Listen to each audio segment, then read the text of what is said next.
Hey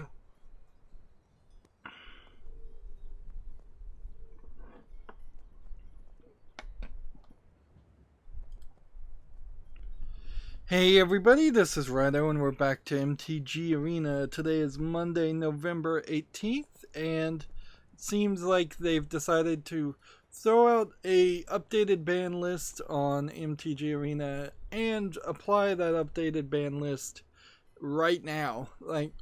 Which is something you can really only do with a living game, something you really can't do as easily with the paper Magic game.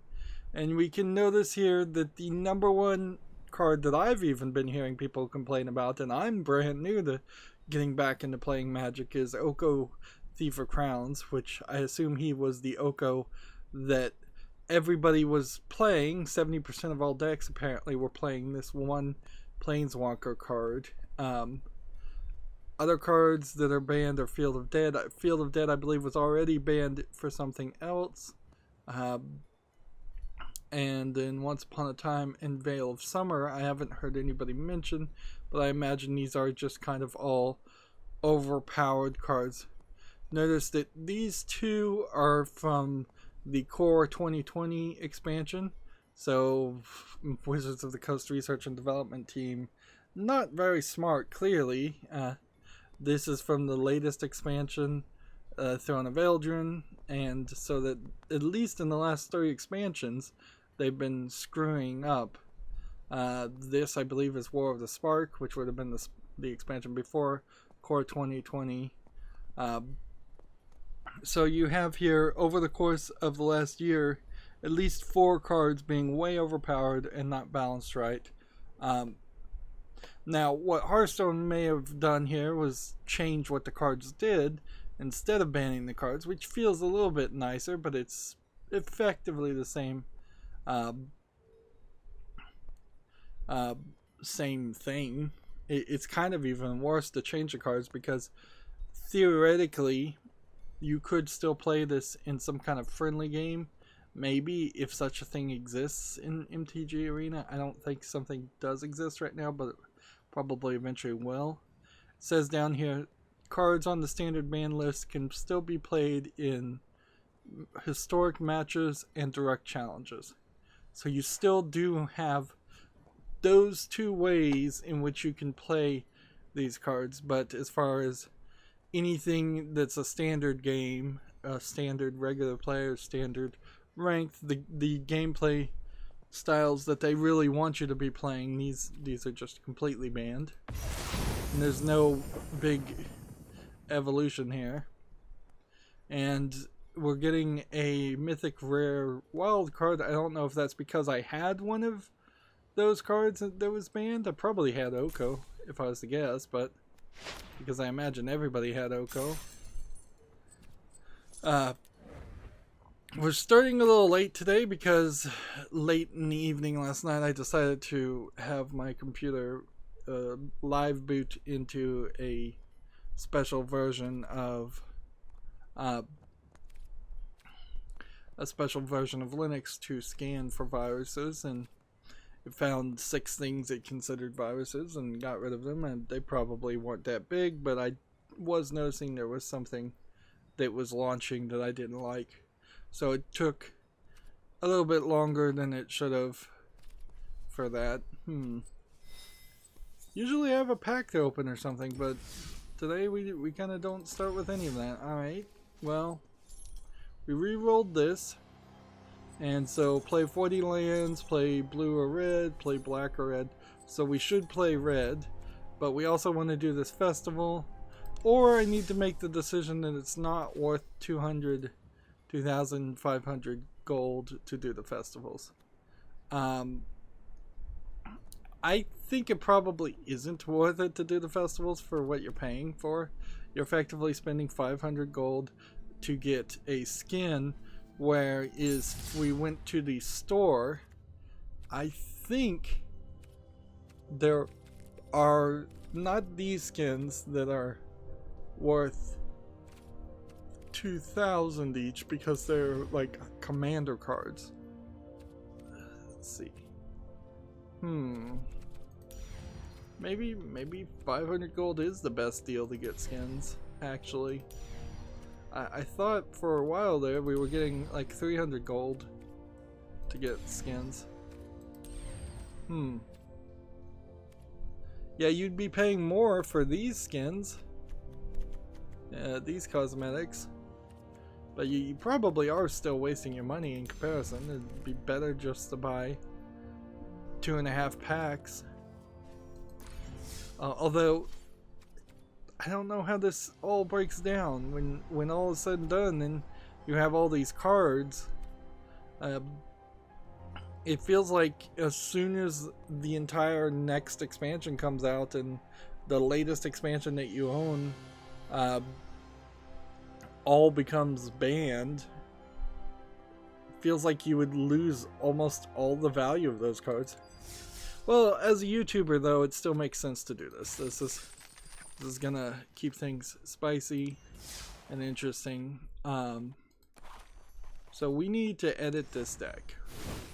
And what we're looking for, let's learn to use this layout, is we are looking for a considerable amount of land increase. We have 11 mountains, well 7 mountains, 11 4 bloodfell caves, which makes 11, and then 6 swamps,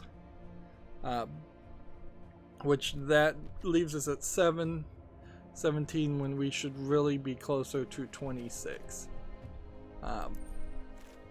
And this has been the problem. So we can't have any more bloodfell caves, so we need to go, let's see, our mana curve is mostly in the middle. Let's see, when we click this, a lot of non-creature spells, which makes sense for a black-red deck. So 13, 17, I want this to be at least 20, so 1, 2, 3, 4, and then 1, 2, 3, 4, and then, am I wrong about 26? So 1, 2. So that should put us now at 23, 27. We're at like 27. There we go. 27 mana. So now we have to get rid of 9 cards. So let's look at our strategy. Vicious Rumor can go. Deals 1 damage to other players or planeswalker it's attacking. Deals 1 damage to a creature and 1 damage to a permanent controller. See, a lot of these cards probably could be improved a lot better. +3 per turn. Skew the critic does 3 damage to any characters. This is a Spectre card. 3 damage. Or 4 damage instead. This is all it's built around, so anything that's not directly around the concept of doing non-combat damage, I think should just leave.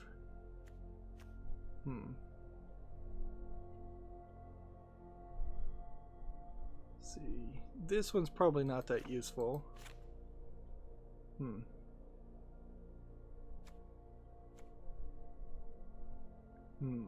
We have 4 things we need to get rid of.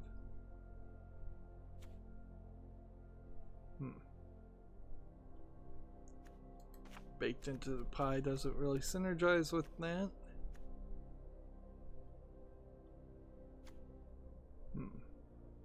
6 damage at a very high cost.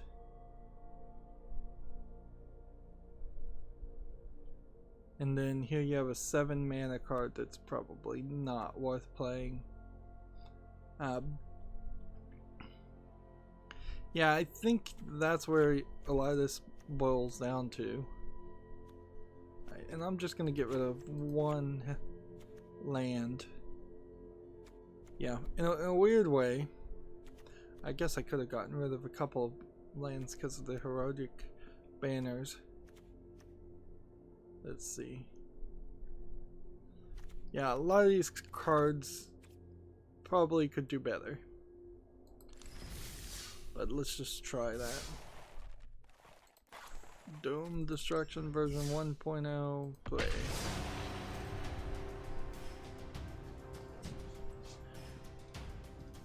So I finally finished Fear, and it's gonna be a hard argument to even bother to play Fear 2. I've already decided I'm gonna skip the 2 standalone DLC games, which was Project Origin and Extraction Point. I don't really see a reason to go any further with that. Leyline of the Void. It's probably a great card to have. I just don't have it. This is probably... yeah, I think I've seen that like pretty much every Leyline card ever made was problematic and should be banned. Alright. What did that do? Whenever you cast your first spin for a spell in each turn, exile cards from the top of your library until you exile a non-land card with converted mana less than you may cast that card without paying. Then put the exiled card into that weren't cast on the bottom of the library in a random order. Let's see. Jeez, if I was making something very specific to this,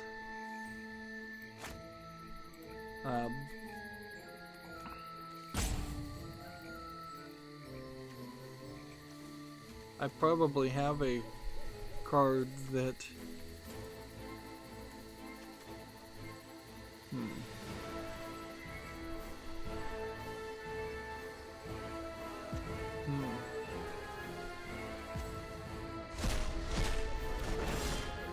I probably have a card that would synergize with this kind of well.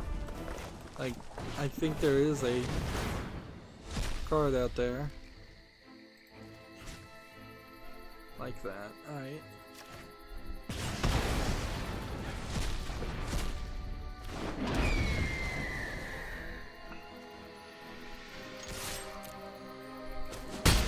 Yeah, Fear's writing is a mess. It really is. As best as I understand it, the story in Fear, and this is spoilers for a game you shouldn't bother to play, in Fear 1, is that you have this, like, 8-year-old or 13-year-old maybe girl that is psychic that they put in a coma and make pregnant and have her have this psychic baby, and then she's like this non-corporeal ghost creature that sometimes shows up as a creepy 8-year-old girl, but or most of the time shows up like that, but really there's no reason. But also she shows up as a creepy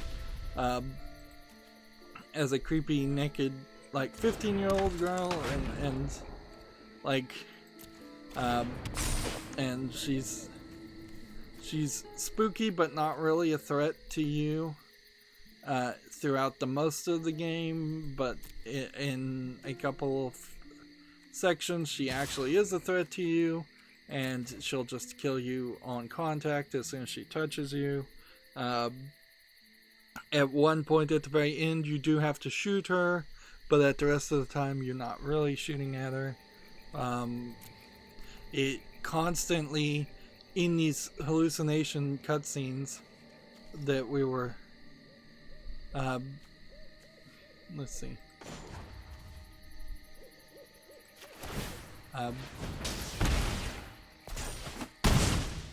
oh yeah, just did some major damage there. Not even really paying attention enough. It constantly would take all of your guns away from you, and you only had like 3 gun slots anyways, and give you a handgun just to make sure you had a handgun with bullets, but then it didn't give back any of your guns, so you at the end of the game will reset a couple of times where you would have to go and find new guns, but then you were constantly running out of bullets and having to swap around guns anyways, because it was just such a mess of just bad gameplay decisions by modern standards. Am I gonna block? No, I don't think so. I don't think there's a reason to block.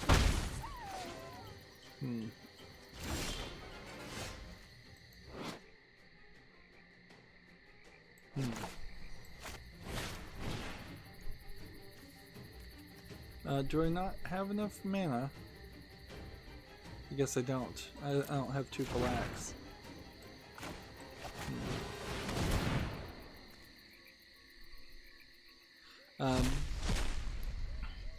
Surprise, surprise, the character that you're playing in Inferior, who never talks, turns out that there's a reason he never talks. Is because he's like the second child of Alma, which doesn't really mean too much, really. It just kind of explains why you have this time slowdown ability the whole time. Let's see.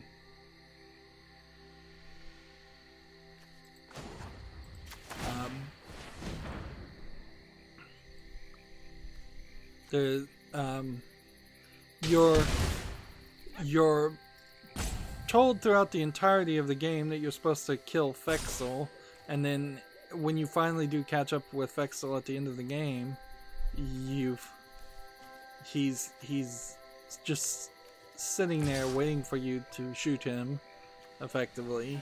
Like, it's so pathetic and dumb. So I just like hit him, but even knocking people over is a fatal action in this game. So I just knocked him over and he died, and there was no fight. There really is no fight with Alma. At a certain point, Alma starts throwing these ghost-like creatures that straight up look like asset flip horror ghosts you would see these days. It's almost as if what they had done when they made Fear 1 is they had bought the Unity assets that were way more expensive, I guess, 15 years ago, and more people had more limited access to make what would be the equivalent of an asset flip first-person shooter, a military shooter, horror game. And that was good enough at the time to make Fear a mediocre, I would really call it just like a C game, maybe even a D game. It's not great by any means, and like lack of controller design or support is a problem. There's 2 points in the game where you have to run, and or at least 1 point in the game where you have to run, and there's just no focus on that.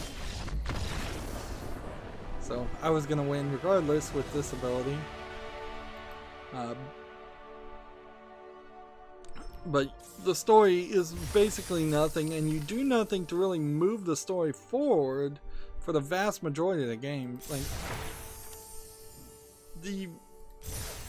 of the 10 hours, at least 8.5 of the hours are spent either in the intro warehouse facility, which really doesn't mean anything or do anything, and there's like an hour and a half in that, and then there's easily 7+ hours in the Armacam offices, just seeing the same offices over and over again with two styles of enemies. The vast majority of the time you're fighting the replicant army. Clearly this was just a multiplayer game that was throwing a bunch of multiplayer levels at you, and they tried to wrap a single player story around it. But the story is written so badly. It really is. And it's hard, even if you were just trying to do something like the Grudge or Ring, and have a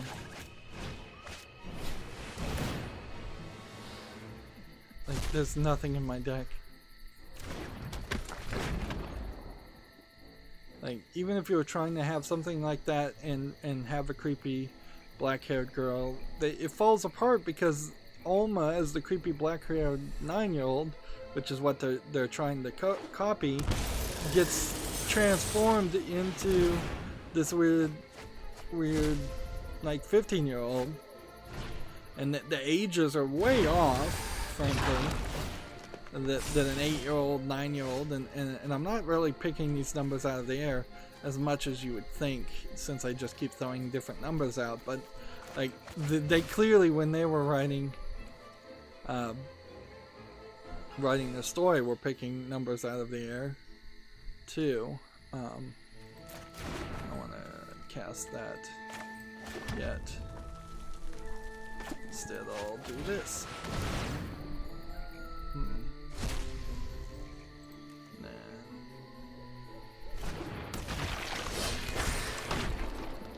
Yeah.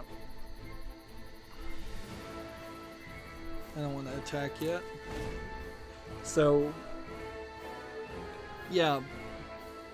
Their whole timeline makes no sense at all. And if they try to wrap around in the sequel game to explain it, like there's the innocent soul ghost of the 8-year-old, and then there's the evil soul ghost of the 15-year-old. It really doesn't make any sense at all. It's ridiculous. And why you would have a psychic 8-year-old put in a coma and be pregnant, pregnant twice, Surely you see the humor here.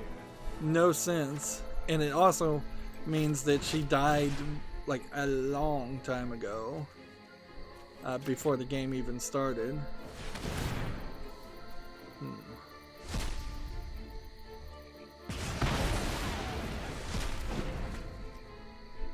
So the whole thing falls apart. It really makes no sense at all. It's ridiculous. Ridiculously bad story writing.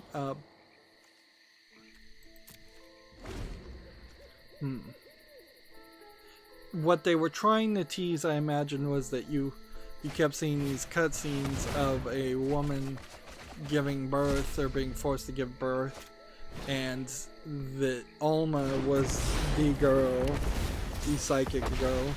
The idea that Alma would have been the little sister of Fextel, and then he would have some pure motivation for all the massacre that he's causing. It's not poisoned. Trust me. That would have worked a lot better. If Alma was in some way alive but in a coma and you actually rescued her at the end of the game, that would have felt like you had done something somewhat useful, instead of it just turning into a horror thing. I really don't have a problem with the idea of ending a horror game where all the scariness is occurring because some psychic girl is having nightmares or something like that. That kind of works for me just fine.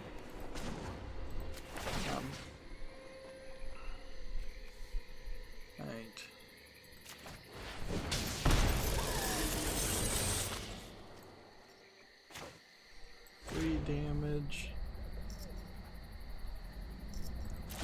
for the Spectre cost.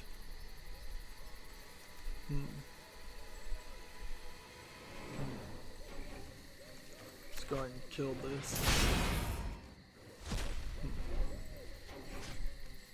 And let's go ahead and kill this too.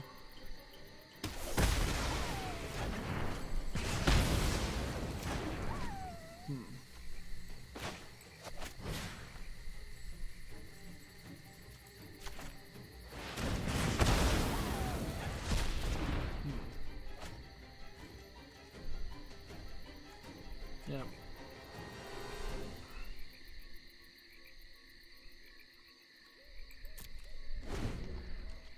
So yeah, it really fails to make any good sense at all that you would want to play Fear. And I think I probably will just throw Fear 2, Fear 3, Fear the 2 DLCs. So that's like 4 games that I'm probably just going to throw into my category of probably never going to play. And this is not a big problem when you have over 1,000 games on Steam, but it sucks. Like, I clearly did pay money for these games. I should give them the college try, but on the other hand, I played all of the first game. Fairness? What a bizarre expectation. I don't think I would ever decide to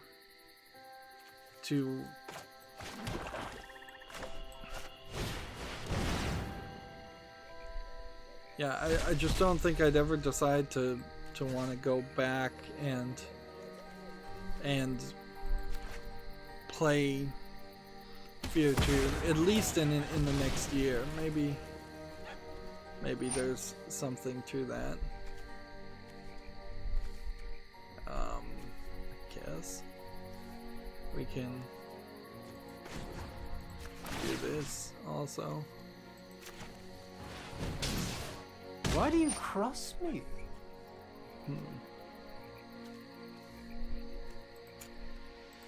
Just go and sacrifice the food too.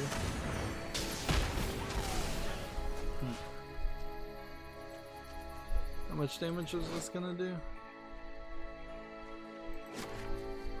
I grace you with my lack of presence.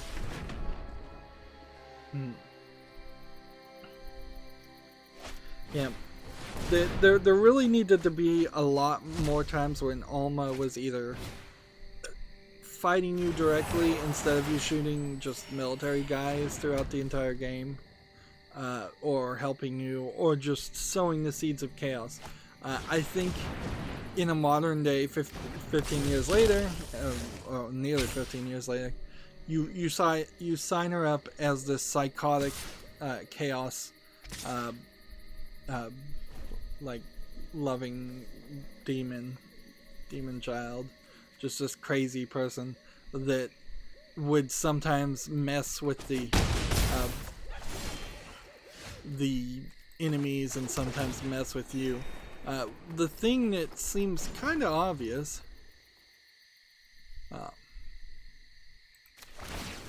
is that there probably was some groundbreaking AI put into the enemies in Fear. They can recognize when their companions have been shot. They can recognize when you have a flashlight on. They can probably hear when you're making noise if you're running around. They can see you with pretty decent things. Things like that are pretty standard these days, but they would have been kind of groundbreaking then. So if Alma had just acted a lot more like the Left 4 Dead director program that would decide whether the game is going too fast or too slow and say, hey, this is going too fast, let's slow it down by, say, making all the enemies go blind, and then you just hear them go, oh, I can't barely see, or I can't see. That would be useful. If you make them go deaf, then you hear them go, it's so quiet, and lines of dialogue like that, then that would make them go deaf.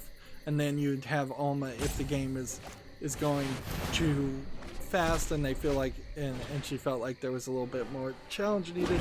She could have reduced your field of vision, made it a little bit dimmer. That's a little risky, but it would be cool. What in the world was that? What in the world just got played? The golden egg.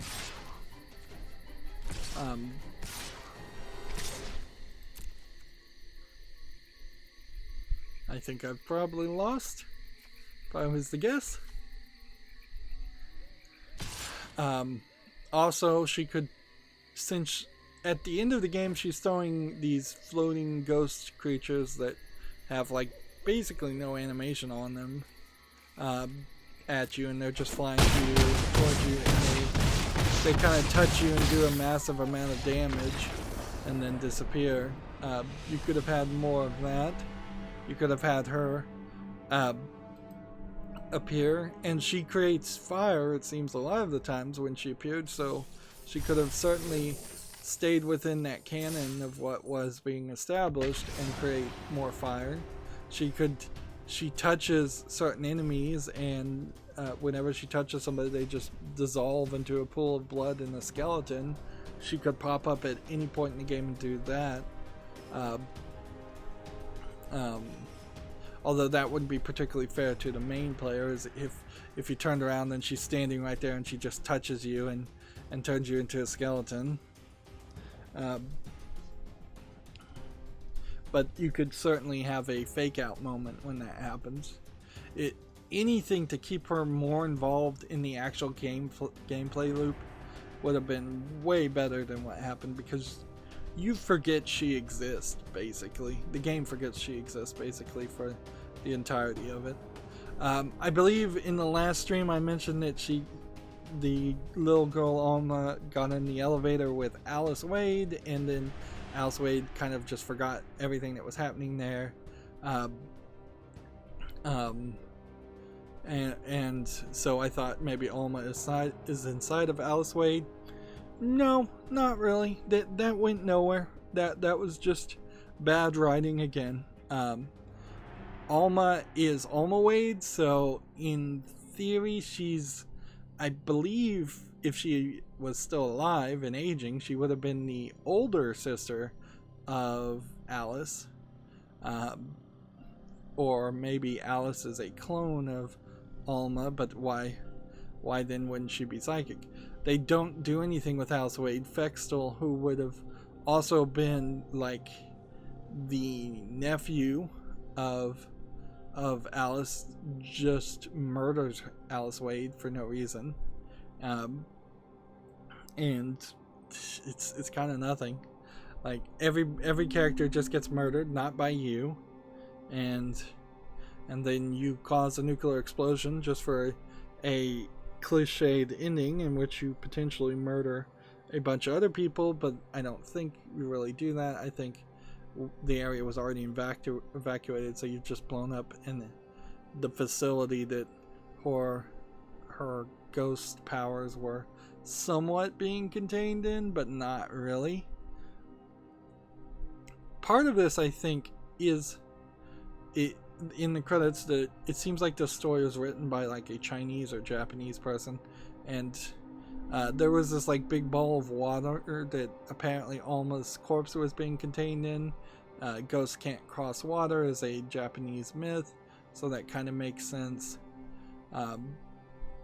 So it seems like maybe they hired a Japanese person to write the story, and then they failed to translate that to an actual video game, and they fit a lot, probably got lost in translation in general, or it more than likely this fears an example of two games being merged together, two or three failed projects from different teams, I suspect, being merged together into something that they could just sell. It certainly has been a long time. We may have to exit out here. Yep, we've got the broken thing, so it's time to relaunch Magic. Wish they would fix this problem. It's been a long time since I've played a game that is just should be good but is not good. Usually, if I'm playing something that's bad, it's either known to be pretty bad or it's obvious that it would be bad. And then in a weird way, since this is such an old game, it probably wasn't considered bad in its heyday. Like, if I were to go look up the Metacritic reviews, here, let's see if we can do this. Metacritic.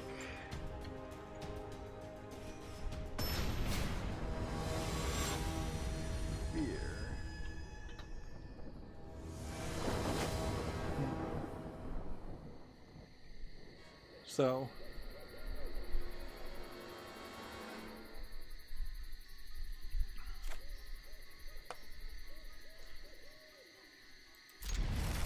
So over here, his Metacritic scores here.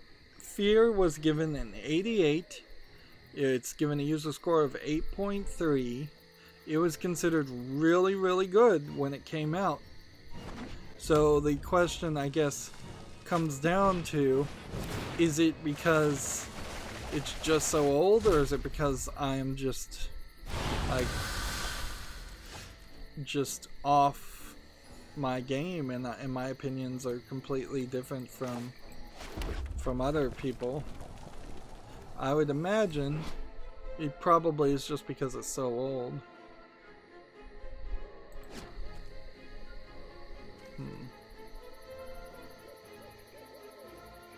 Let's see. There's this trailer gonna load. I hear more people more and more concerned about not being able to succeed on YouTube anymore due to the COPPA regulations. Personally, I think I'm just gonna slide between it, but the shock here would be if the FTC could really enforce some kind of accusation against my video amongst the billions of other videos on YouTube, whichever videos they would claim were directed towards kids, and they were gonna try and fine me. Like, they're never gonna get a dime of that. They're never gonna get a dime of that from almost every single YouTuber out there. We don't make that much money. We don't have that much money. So it would be ridiculous and a waste of the FTC's time. I still am under the opinion that a lot of this is just hysteria. YouTubers like to be hysterical, you know, and I think that's really what this is really just boiling down to, is they're being hysterical and trying to get views.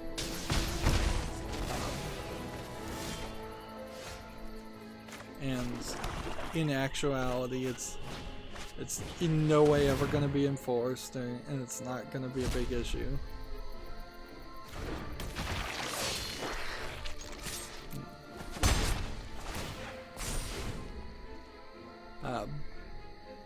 This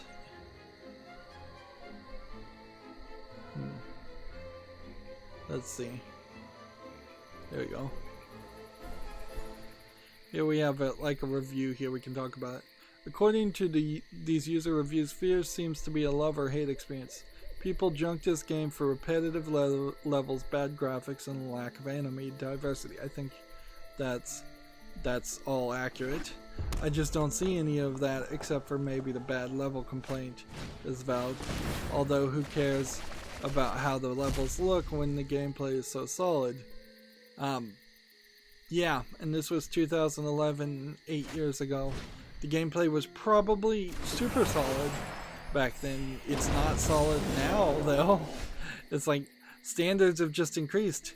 The good news is we've gotten better in the video game world for at least a little bit. We are no longer in situations where we're constantly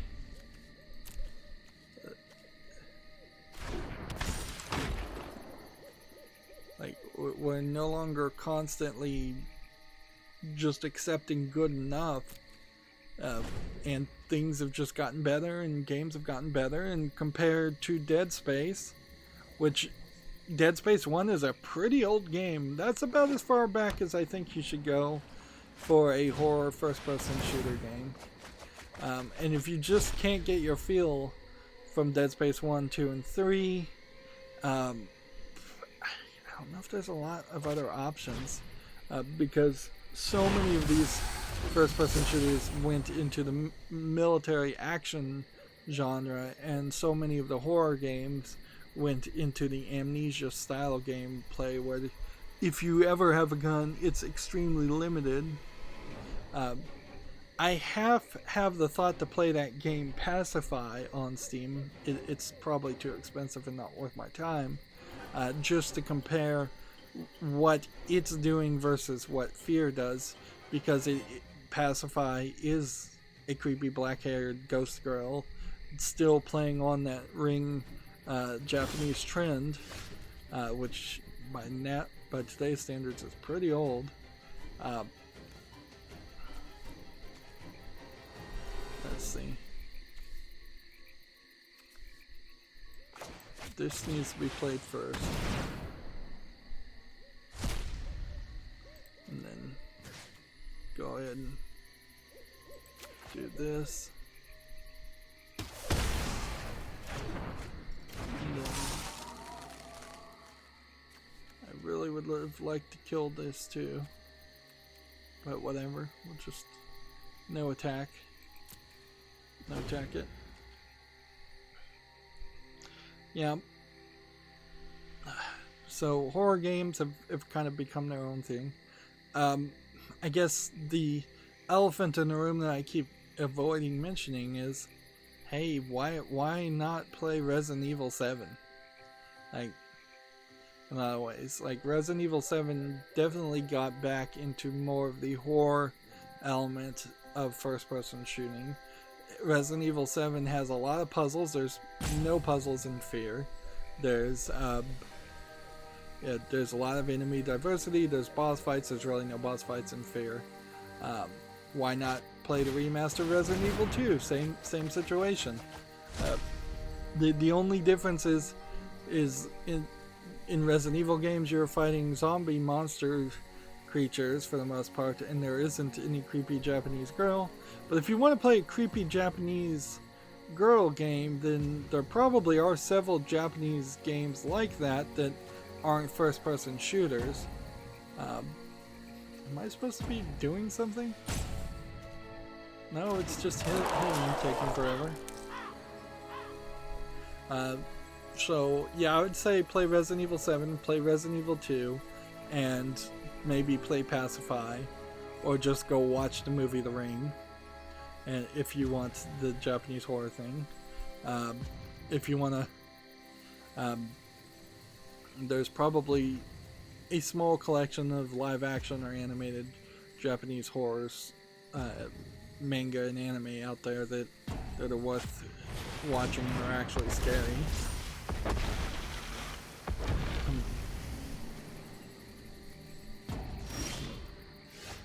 Alright, so play this. Play this.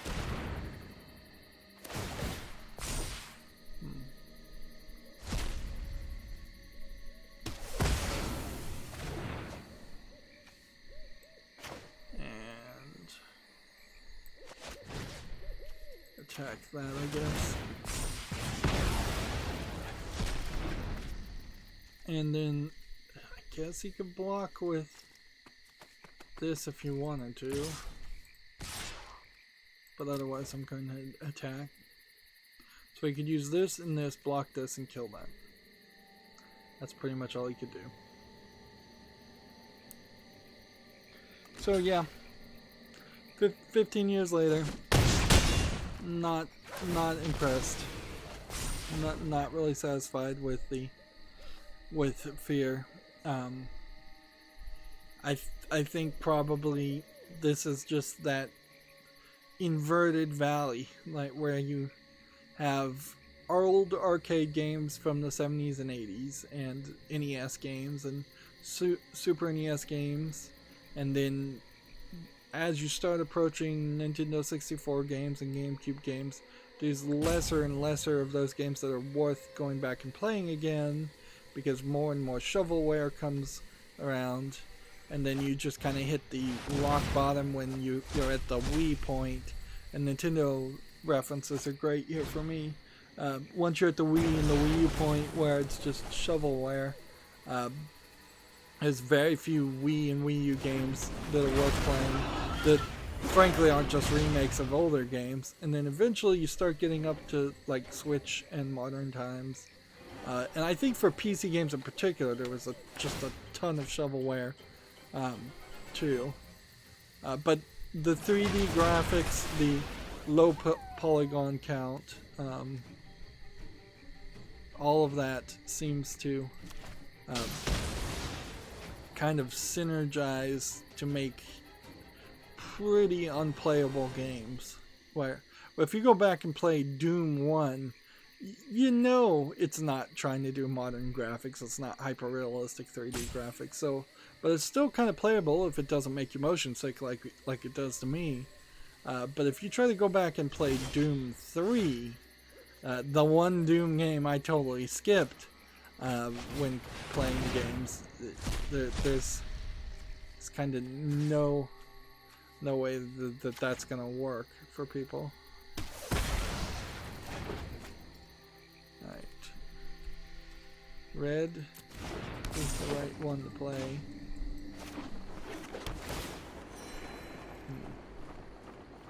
Okay.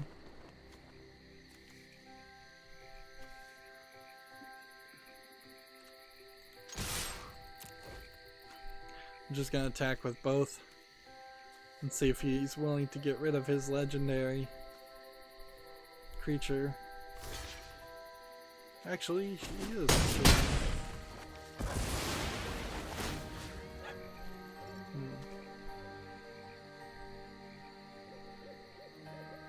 Do I want to do 1 damage to that guy?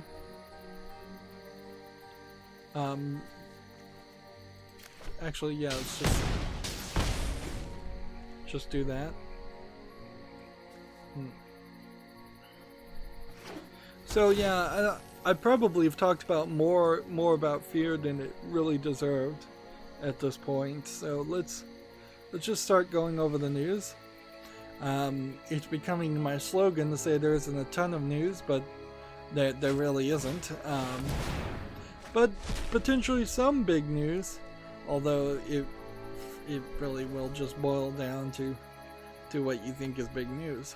So Gamasutra has an article here. Valve is making a new VR Half-Life game. We knew they were making, I think they said 3 VR games, and I think they said at least one of them was going to be in the Half-Life universe. So yeah, no surprise there. This game, Half-Life Alyx, is implying focus on Half-Life 2 supporting character Alice Vance. Yeah, they've actually unveiled it so that they've actually committed to it. This isn't just a rumor. This isn't Half-Life 3 confirmed or anything like that. It's a VR game that I think will mean kind of nothing. Right. 5 damage to a creature, and then pay the adamant, and then play that, and then be red.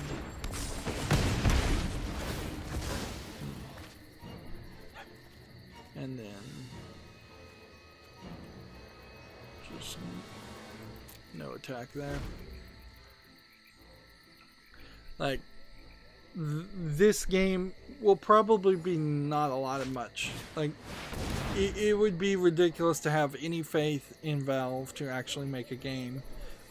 But there are some factors that they don't control that might be actually pushing them to make games again. Of course, at this point, it is basically a whole new team also, so whoever actually made Half-Life 1, whoever actually made Half-Life 2, those people have either changed themselves or they have left the company. So so they probably wouldn't make anything that feels like an old Half-Life game, for better or worse. Like, if they just made a game that was Half-Life 1 again, at the same level of quality, it wouldn't be good enough. This game, even this VR game, which is just going to be a side story and probably won't be that good, it's still going to have to be way better than an average VR game. But yeah, with loot box controversies and skin trading and selling and things like that potentially not being as viable anymore for Valve, that they may literally have been scared into actually starting development of some new games. Although, in all fairness, they would have also had been working on this for a while.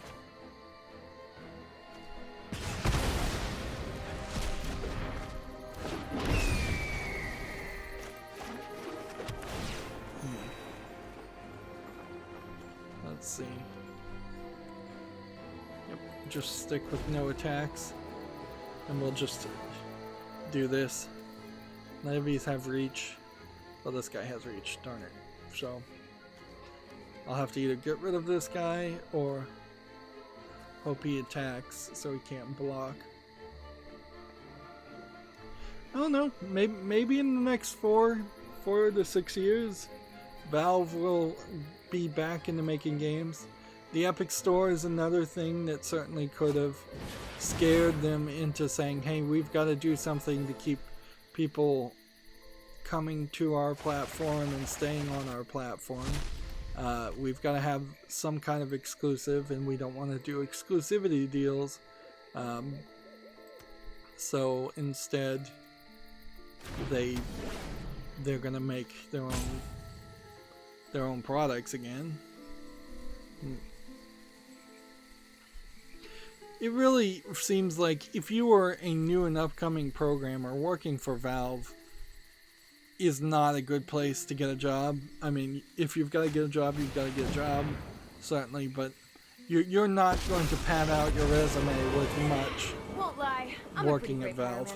On the other hand, if you're a lazy employee and you just want to sit around and kind of do nothing, or you don't mind working on customer support things and Steam store things, if you're a web designer, a storefront web designer, it'd probably be a great job at Valve. Or yeah, if you just don't care about leaving any legacy. But I think even if you were a new programmer and you thought to yourself, if you were so jaded at the beginning that you was thinking to yourself that, oh, I don't care about my legacy, I don't care if I actually program a game, I think you would hurt yourself immensely in the long run and regret that later on. As you're 30 years into a potential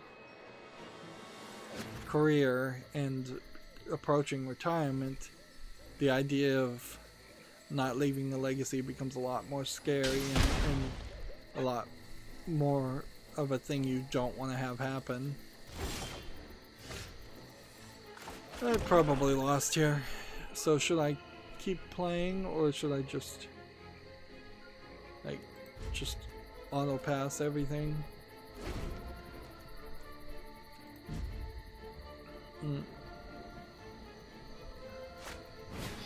There, I think, maybe has been announcements for one of the other VR games already.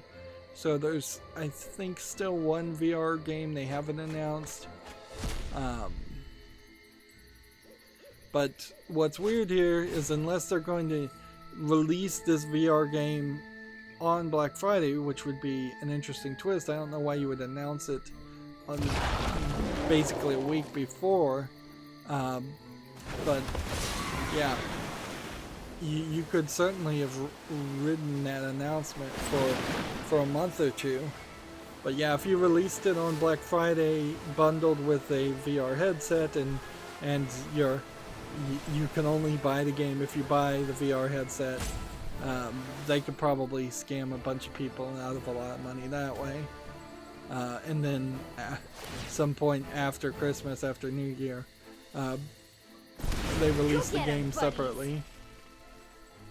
And then that could be part, or they could, yeah, just that could be a way of promoting what might be a lackluster Black Friday sale or Christmas sale.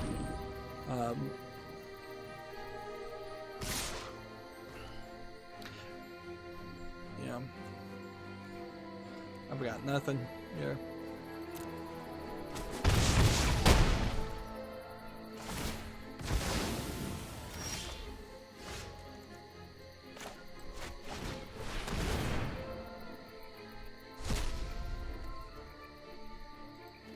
Three damage to any target.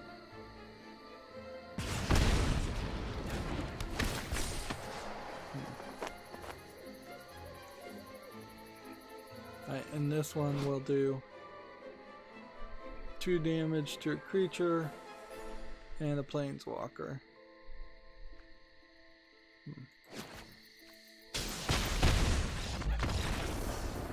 Wow, I actually did win.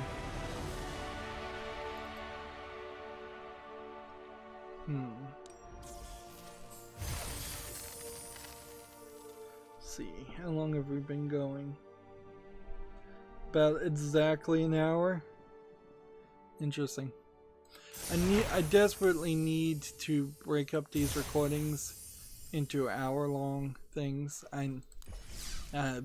Because I've not been having 3 episodes, and I need to build up my bulk of that. So this will be we'll wrap up and make the next recording. They apparently decided I needed a bunch of blues, because that's all I got. Well, this new deck that I'm playing seems better. Seems like we're not running out of mana, and it doesn't seem like we are at a point where we have so much extra mana that that's a problem. You kind of always need land, and you kind of always need mana in a weird way, so you really do have to take nearly half of your deck of 60 cards, and 26 of them are supposed to be land cards. That seems so insane for somebody who's been playing Hearthstone and not having to deal with any of that. Although it really also goes to point out that when you're playing Hearthstone, you basically are playing what would be the equivalent of an 120 deck game of Magic, because half of the cards would be land and you don't have to deal with that in Hearthstone.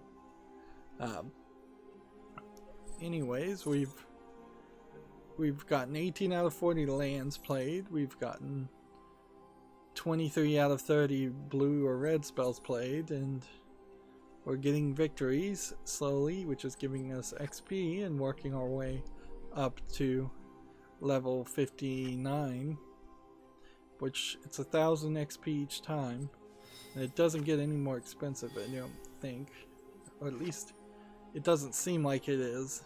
Maybe it's going to do that slowly. We have 33 hours to finish this. Anyways, that's going to be it for this recording. As always, I ask you to like, share, subscribe, comment, and watch every second of my videos. If you want a friend to follow me on any social media sites, there's a whole bunch of links down below in the description box. And if you want to support me even further, there's a link to Patreon, or you can friend me on Steam and gift me a game off my wishlist. Thank you for watching. Have a good evening.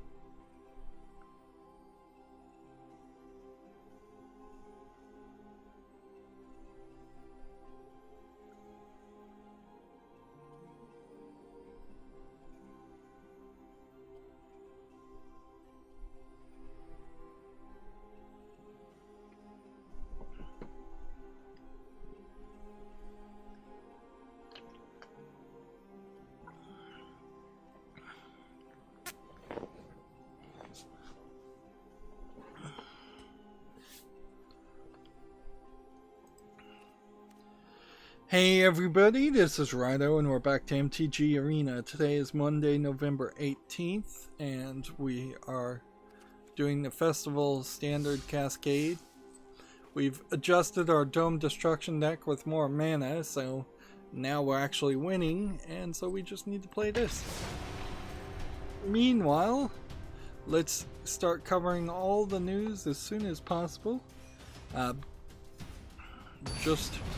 Just so we don't end up with a section at the end where I spend 10 minutes just talking about video game news, which is what's been happening in the past few streams.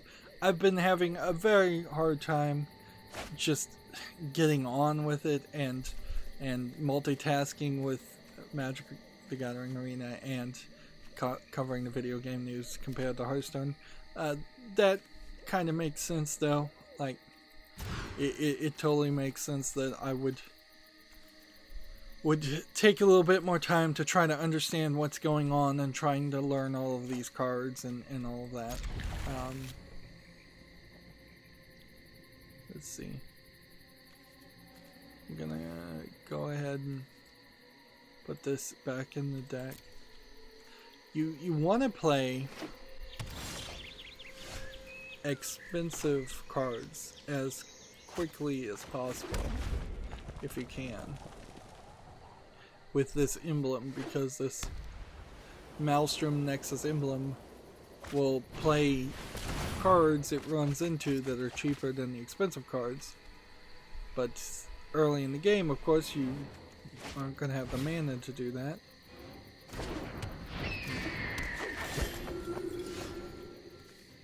So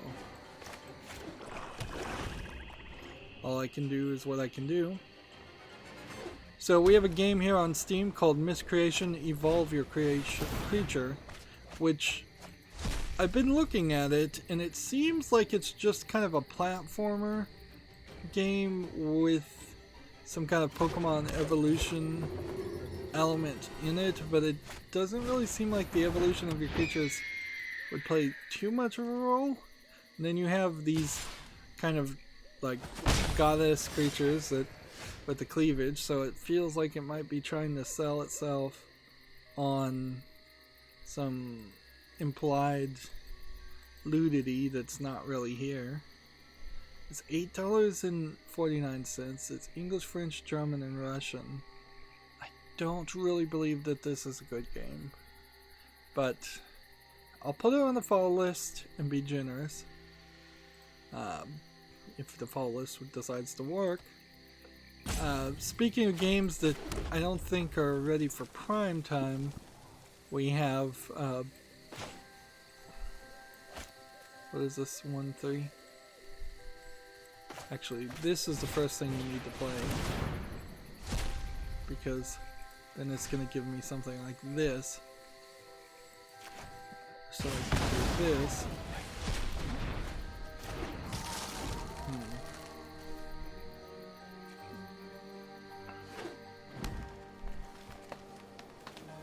Yep.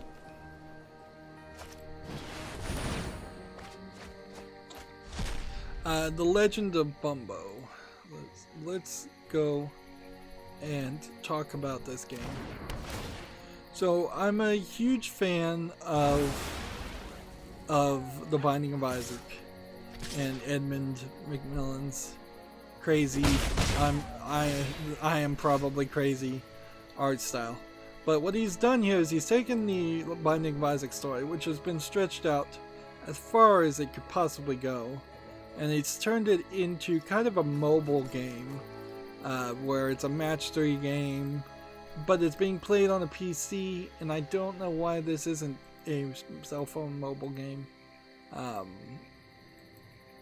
And in all honesty, yeah, it's on my following list, and if somebody was to gift it to me, I would love to play the Legend of Bumbo, but I'm not super interested in doing a match 3 kind of mobile game experience that's not actually on my cell phone. Now, speaking of things that are on my cell phone, I installed Azure Lane to test that out as another gacha game with anime girls. Azure Lane being particularly weird, but oddly popular it seems too, where it's anime girls representing battleships from across the world's militaries fighting each other. It doesn't suit my needs, I think, particularly well compared to Destiny Child, because it doesn't seem like, as far as I've gotten, it doesn't seem like there's a way you can just set it and forget it and have the gameplay itself. You can put it in a sort of auto mode, but the auto mode doesn't really work well. And it doesn't continue. It doesn't have a repeat mode. Should have set that as black, actually. Come to think of it, yeah. I think almost every creature I have is a red-black, so it doesn't matter. I should, yeah, with kind of the exception of this one. Yep.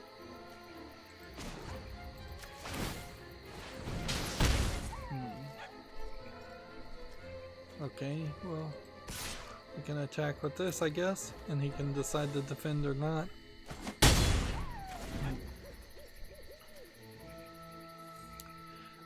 I think a lot of the problems, and the problems can't be that big because it is mostly positive, yeah. But I think a lot of the problems with The Legend of Bumbo right now are just it's early days and needs some polish on its engine. Remember, The Binding of Isaac was like a Flash game originally, and it took a lot of a re-release, remaster, and a lot of DLC expansions to add more content and improve things. Let's see. I'm gonna do this because I think I can do this.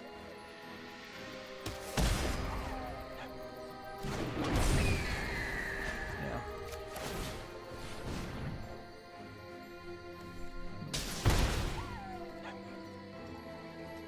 Nope, I can't.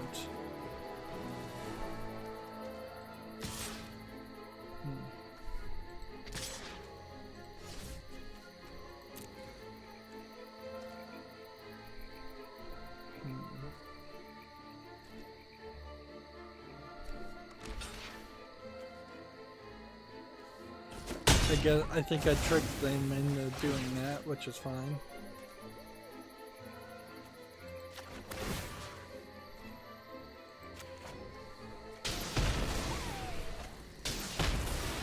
There we go. Nice. So yeah, the other thing there is that if I was going to cover The Legend of Bumbo, it's not going to be like my first series where I covered Binding of Isaac, where I just played it for like 6 months, or anything like that. It would be a much more controlled system. If I do this, would I have enough to do something else? No. So I should do this first.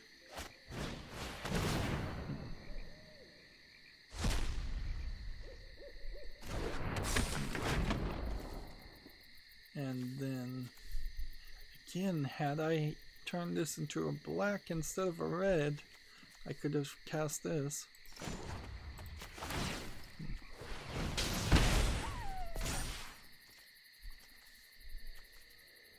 Then attack, and he can choose to defend or not.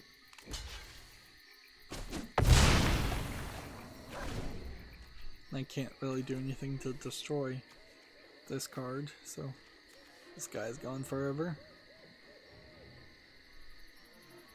Yeah, I would cover Legend of Bumbo probably maybe as little as the Spotlight, maybe a little bit more.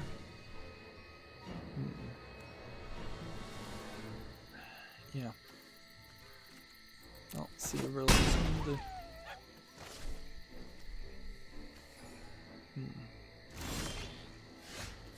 Right, play this. And then do that. And then do this. And then do that.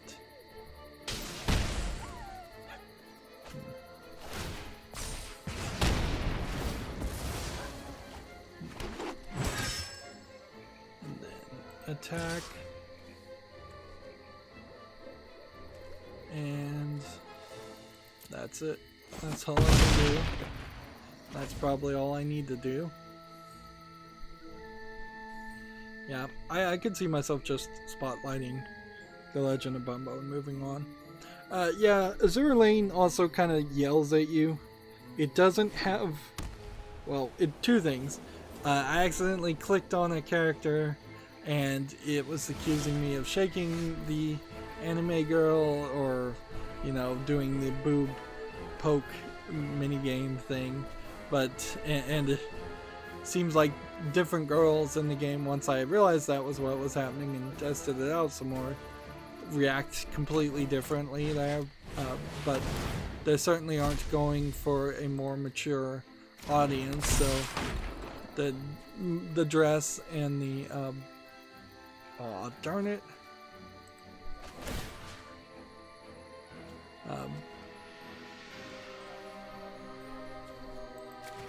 played the same thing twice. Which one am I targeting here?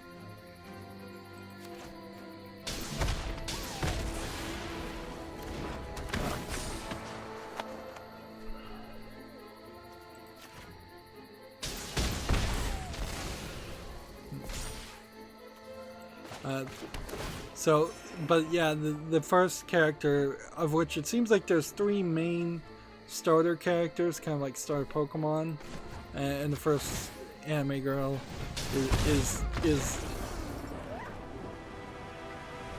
I guess that guy just conceded there.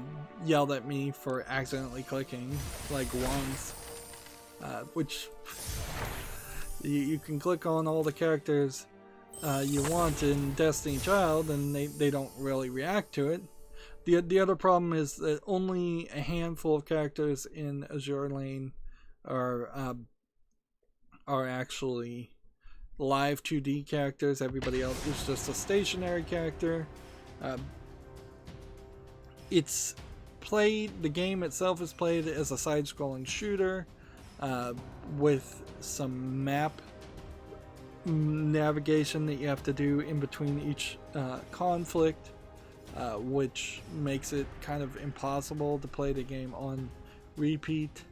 There's a bunch of other things, but the other things don't really make up for a lot of it. It doesn't seem like there's even that many characters in the game, because you can only have like 160 characters, where I have like enough room for 500 in Destiny Child. And so yeah, I got bored. I played with it. I'll probably play with it a little bit more, but then I'll eventually uninstall it. I also got bored and tried the Microsoft Solitaire collection for Android. It sucks because there are better free or solitaire games out there that aren't going to try to get you to pay a premium service. At the worst, they're going to ask you to buy a remove ads feature. Like the game I have for Solitaire, and I don't even play Solitaire, it's called 251 Solitaire games, whereas the Microsoft Solitaire collection has 5 versions of Solitaire. They do have daily quests, they do have some kind of social interactions trying to push it so that you'd come back on a daily basis and play Solitaire, but it's not good. It did have a potentially interesting create your own custom cards feature where you could just upload images, but it didn't seem like you could use different images for a 2 versus a 3. It seems like you can only use images for the King, Queen, Jack, and Ace cards, and I think if you uploaded the image for the Ace card, that also would be the image used for the 2, the 3, the 4, the 5, 6, 7, 8, 9, 10. So it's not a full custom deck creation, although that would be cool, certainly. It also wasn't really allowing you to completely change the images. It was just putting a picture in a square box below where it would say like Ace of Hearts. So you couldn't do your own custom art, or you couldn't do overlays onto your art. But yeah, I quickly uninstalled that, and yeah, I just got really bored as I'm in the middle of these virus scans happening, and my server is in the middle of a system check. We're gonna have to exit again. My backup server is doing what is called a ZFS scrub, which is taking forever. Turns out part of the reason for that is that there were several instances of the antivirus scanning the ZFS RAID array of hard disks at the same time. So I've had to make some adjustments on like when a scrub starts, which I want it to happen at least once a month, so they're not as slow. But I've made some adjustments to shut down some programs that would potentially be adding reads and writes to the array, and then restart them once the scrub finishes. And there's an adjustment from the antivirus on Linux is called Clam AV. Almost certainly that's the antivirus you'd be using. But you can run it as a daemon. So you can run a program called clamdscan instead of clamscan to scan files, which would allow you to use all the processor threads and cores you have on your computer and speed up the process. And so some changes needed to be made there. There is the ZFX, the Z daemon, which reports back events when a ZFS array is started. So you have to kind of install that to get things like emails when there's something wrong with your RAID array, which you would think would be installed out of the box by default, but it isn't. And you can use that to somewhat simply set up other programs to start or finish based on certain actions. Attempting to just automate life away on the server so it will do everything as much as possible. Alright. We're just gonna resolve everything here. So more high level shenanigans of messing with my server while we're here waiting for the antivirus to happen and avoiding playing Fear, which I finally finished. So now we really are just at a level of questioning what's the next thing I need to do.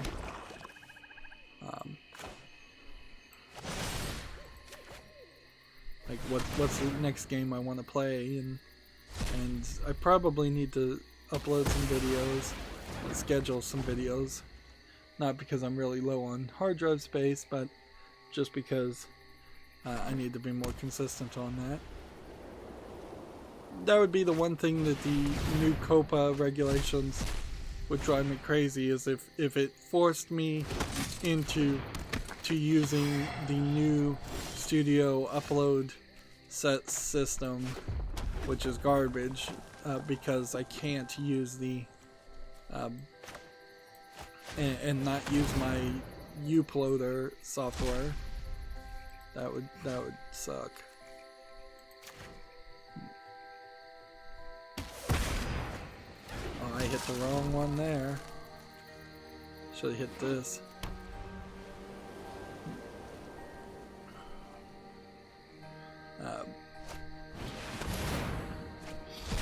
On a funny way, this most recent COPA Adpocalypse event, if it drives a bunch of the kids content creators off YouTube, it will potentially ruin YouTube, yes, but it would also potentially open up the video game section to to more content creators who I think deserve more highlighting. It has been a consistent problem that if you go and look at what is trending on gaming, it is always something like Roblox. It's just like 10 or 20 Roblox streams, and I know, and Minecraft streams and all of that. And, if more mature players are allowed to compete better, more mature content creators are allowed to compete better, that'd be great. But it also would have to force YouTube to give to rethink its advertiser friendly guidelines too. A lot of the toy content creators and stuff that are talking about toys that would be old toys, antique toys, things that would be for adults, are speculating whether they should just start swearing in their videos to make it seem like they to prove that it's not targeted towards kids. And if they just started arbitrary swearing all over the place, I don't think that would particularly satisfy YouTube much either. So there doesn't seem like there's a real solution yet. I'm just gonna wait.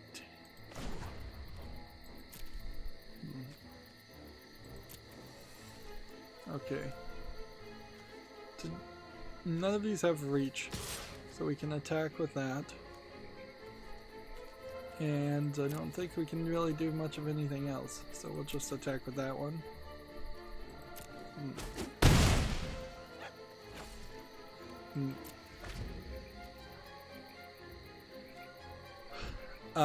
In a weird way, the best case scenario here, and this almost certainly would not happen, is if it forced YouTube in general just to stop doing targeted advertising in total, and then they just did generic advertising, and then and yet that would almost certainly reduce the amount people would be willing to pay for their ads being placed somewhere, if they're just being randomly placed on something by category instead of being targeted to a specific person, which is what they're doing right now.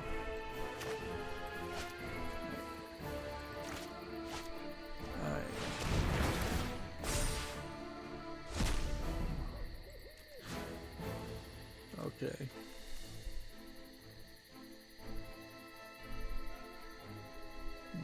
Let's get rid of this.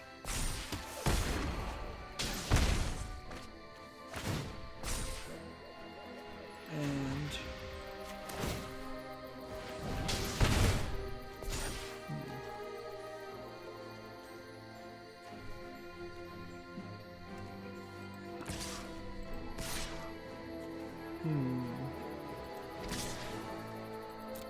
let's just see what they decide to do here, because he can't do anything about this 7, so then he can only block with these other 2, or he can just give up. That works perfectly fine for me. I'm kind of meandering here and talking when I should be talking about video games that came out, so let's get back on track. We have a game here called Zombie Road Raider, which looks like just a kind of driving, running over zombie game, which isn't the most cliche game I've ever heard of. A driving game mixed with zombies is an interesting twist, but visually you can kind of see it seems like it's a lot of repeated assets, and this doesn't seem like this is something that I'd really want to play. You can see it's priced too low at $3.19. It's English only, so you know you're not really going to have a great experience time with it. So unfortunately, like there is an idea there. Certainly, we've seen as sections of other games where you get in cars and run over a bunch of zombies, but we haven't seen anybody try to do it as its own thing. Just gonna go ahead and play this, although playing this probably would have been the smarter move. Next we have a game on Steam here called Ragdoll. This clearly is a low effort player versus player game with MS Paint level graphics, $3.74, English full audio with a third party EULA for good measure. Yep, nothing there worth putting on the follow list. Next we have a game on Steam here called Climb Challenge, which clearly is an asset flip game, platformer, just cheap. Like, the gameplay concept here doesn't make any sense, really, that all you're going to do is try and climb to the top against some AI, I guess. It's not even multiplayer. Third party EULA, English only, $5.99. You could make a game like this. You would just have to write a story around it and have some reason why you're doing this. Like, there's been plenty of Assassin's Creed style games that are mostly climbing around things, although this is really just platforming.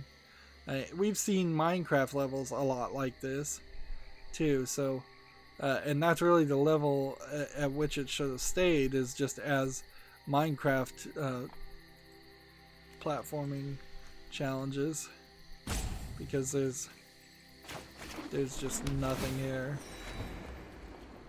Like, not enough polish there, not enough effort to have a complete product.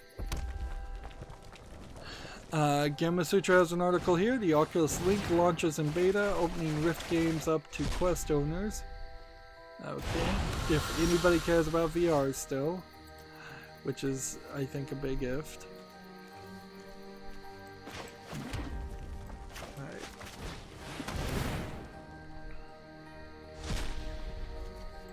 There we go.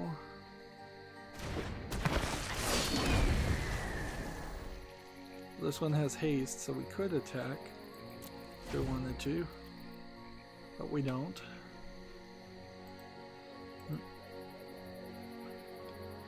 Gamasutra has an article here. Amy Hennig joins with Skydance to develop for emerging streaming platforms, which you have to assume is probably the Stadia. Otherwise, it would, because I can't imagine that any Xbox or PlayStation thing would be described as a emerging streaming platform.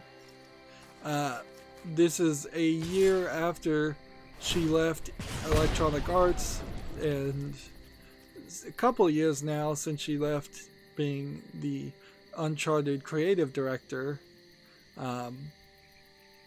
She's now working with Skydance Interactive alongside a fellow EA expatriate, Julian Beek, in San Francisco. Amy Hennig in particular, the question often crosses my mind, is it that she was really good as the creative director at Uncharted and that was it? Or was Uncharted just a successful game outside of her influence? Because it's hard to kind of tell. Like, could be one way, it could be the other, because of the way that EA is. So do you want to blame Amy Hennig, or do you want to blame EA? And we'll have to, I guess, see now that she's away from EA, whether she can change the momentum around her name. In a funny way, I don't think she was given a fair shot at EA. But who knows, like, The Star Wars game that did get developed and did get released is Jedi Fallen Order, and people seem to be enjoying that just fine. So maybe it is her. And the sad thing is, Amy Hennig is no, it's not Hennig, it's Hennig. Hennig. Yeah. Amy Hennig's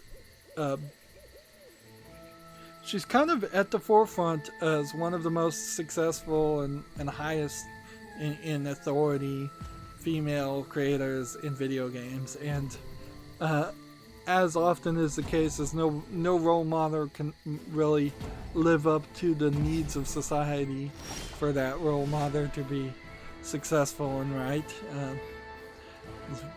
George Washington's a great example. Dr. Martin Luther King Jr., things like that. Like, if you start going into their actual history, you find they're just normal human beings that and not the over-exaggerated paragons of virtue they often are depicted as. Not to say anything wrong about any of these people. I'm just saying I would have liked to see a lot more success for Amy Hennig than what she's had. Because it seems like she's batting 50-50 right now. That's not how you do batting. I don't know how you do batting averages, but it seems like she's running 50-50 as far as successes versus failures. And it's a big failure to have Star Wars 1313 under your belt as the game you're developing, and then have that entire game be canceled. And have you leave the company after you pretty much had just been hired on to EA to make that Star Wars game. On the other hand, maybe 1313 was going to be the same as Battlefront. Maybe it was going to be full of garbage and microtransactions, and somebody fought against that.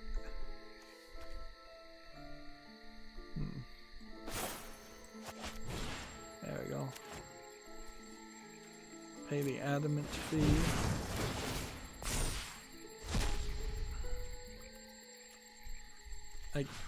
And just decline that because I don't want to do 2 damage to myself just to heal.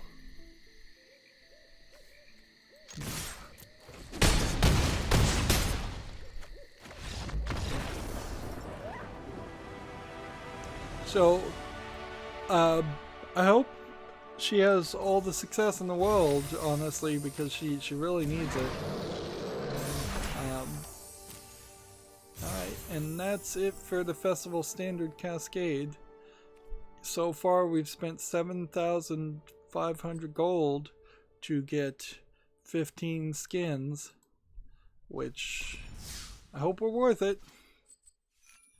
And we're moving on, so now just rank standard. Well, at gold tier 4, and we're going to try out Dome of Destruction some more with this new deck that I've adjusted. We're kind of over the next week or two doing deck rebuilds, but not really. We're doing slight adjustments to just having more mana in our packs. And this will be the first game today where we actually start to think about, is what we are doing the right thing or not? Because I'm not sure. Does this really work in standard rank? And where am I on standard rank also? That would be helpful to know.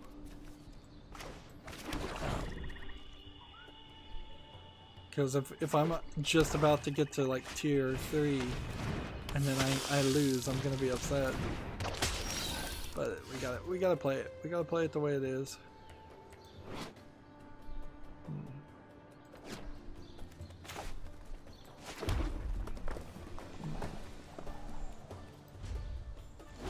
Let's see. Next article we have here from Gamma Sutra. Stadia delivers on low latency, high quality cloud gaming, but is that enough? The answer to that is pretty obviously no.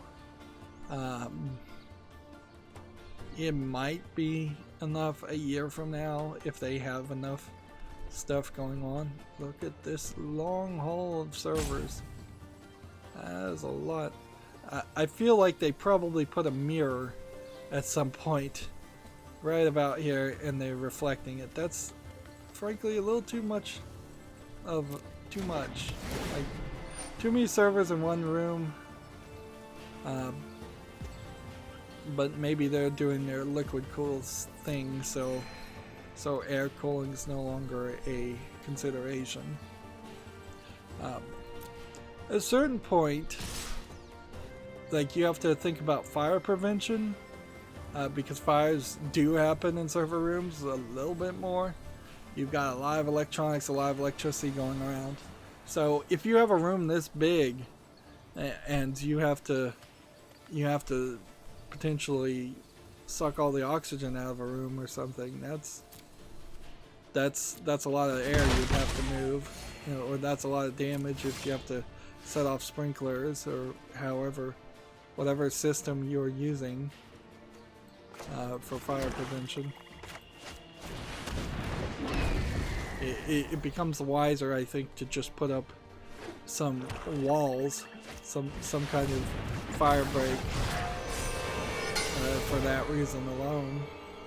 Some doors.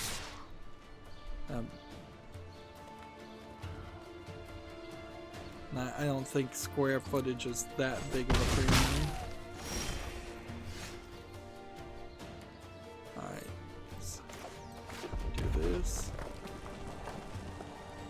Does any of these have reach? No. Okay, well then we can start with this.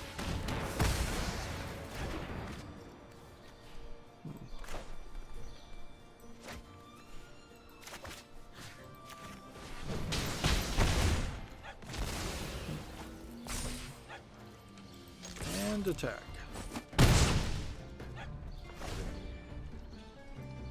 Let's see. Yeah, we'll just have to see on Stadia. It needs a year, in fairness.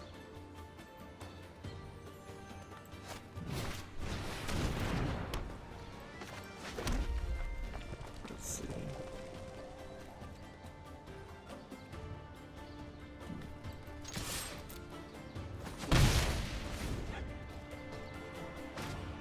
Next, we have a game on Steam called Kyle is Famous, which looks like it's a low-effort, mostly text game. It's free, with then the soundtrack being on sale for $2.39. English only, 21 achievements. Yeah, I don't see anything of any interest here. It looks like it's just a choose-your-own-adventure style visual novel.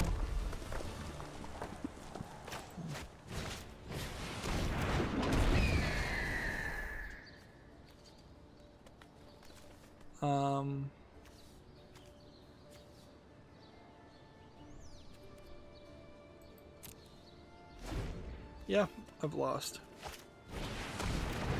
Was this a bad game, or is this just because I said that,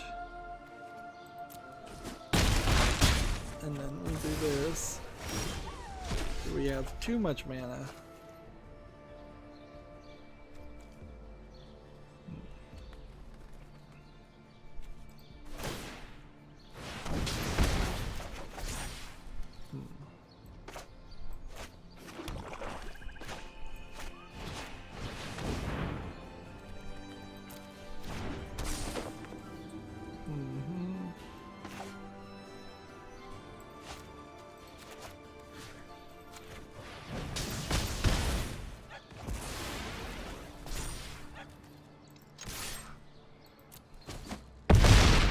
So that does 8, but then I've lost the game here. So yeah, that doesn't work. Does this card make sense?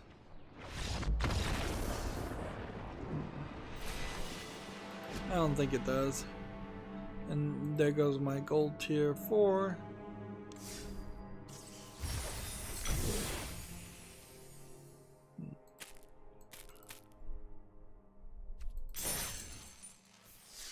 Alright, let's come over here and open this pack. It's trying to multitask and that's not really gonna work.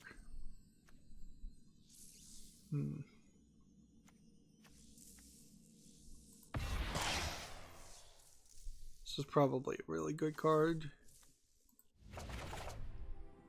And then we've got some mastery things. And we were just gonna do this. And then we were gonna do this.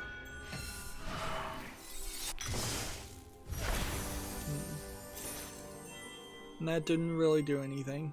So finishing a tier just kind of lit up this path, which is nice, but you can't, I imagine, even get back to this mastery once everything is said and done. So yeah, we'll go back to putting one here, here, here, and here, and then here, and here, and then there, and we'll just keep playing. How many do we have left actually? 1, 2, 3, 4, 5, 6, 7, 8, 9, 10, 11. 11 more mastery orbs needed to get all these skins. And by the time you get all the skins, who cares? Like, who really cares? I'm just gonna go ahead and go to standard playstyle now. And we're still just experimenting with this.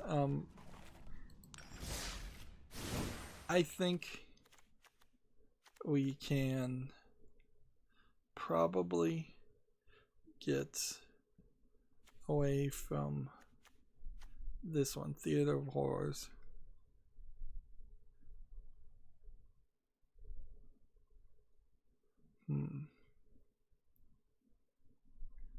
I don't know if Theater of Horrors is good or not, come to think of it. It's 4 mana to play a card to deal 1 damage to a planeswalker or an opponent. And then you can play the cards. Yeah, I don't think that's worth it.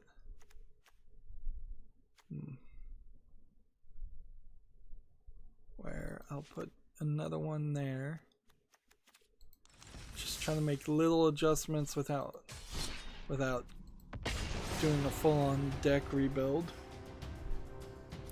Next we have an article here. Gamma Sutra: Forged of Empires dev InnoGames surpasses $1 billion in revenue. Okay, good for them. I've never heard of Forge of Empires though. Sounds like a name confusion mobile game to me. Gamma Sutra has an article here. Nintendo is bringing paid subscriptions to Animal Crossing Pocket Camp. Little surprised about this, but this is totally in line with what Nintendo has been doing with their mobile games, is experimenting with pricing models and trying to have something of an appealable offering.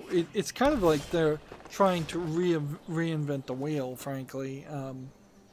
It doesn't really make a lot of sense the way they're going about having experimenting when the way to make money on mobile games is pretty well set in stone.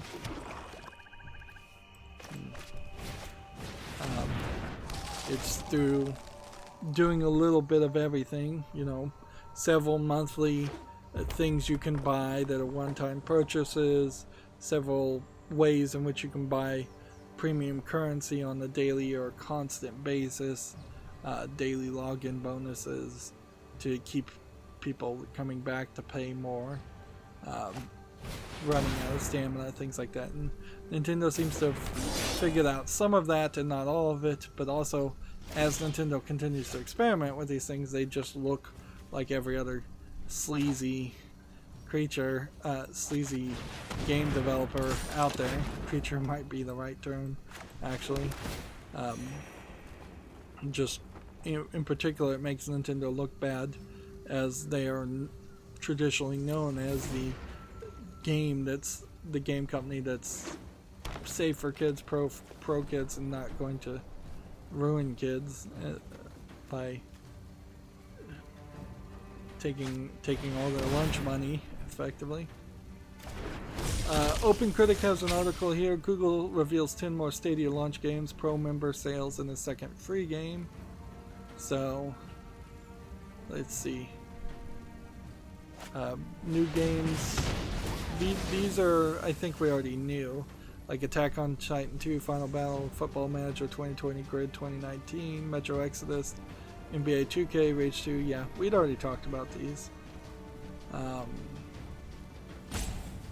So it doesn't seem like there's much of a new story here. 1 damage to any target. Alright, well then. That one's immune, and that one's immune, and that one's immune. Well, then hit that one. Why is this one immune?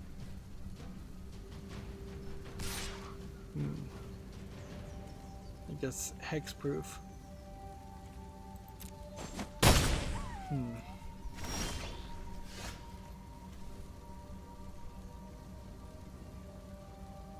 Let's see.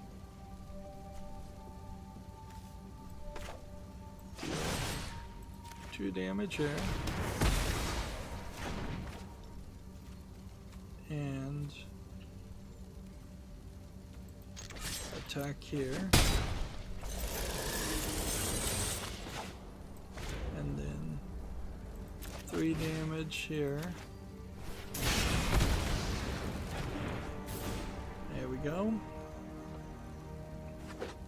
You know, it doesn't seem like Stadia really has anything new to say. Gamma Sutra has an article here, genre viability on Steam and other trends and analysis using review count. So, what this is almost certainly going to say is visual novels are way more viable than it seems. Let's see if we can break down these ideas. The indie tag is useless on Steam. Certainly, because everybody says they're indie unless they're not, and yeah, it doesn't seem like they've really broken it down into categories where that would be really useful.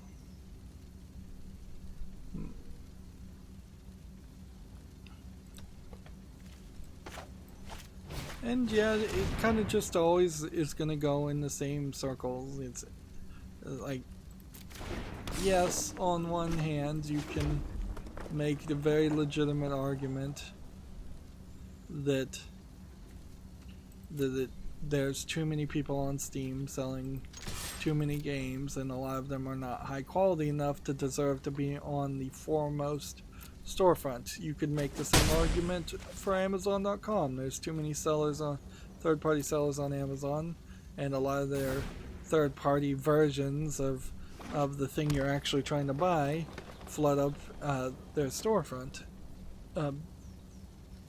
This is the problem of a one storefront to rule them all, even if in Steam's case it's only one storefront for video games.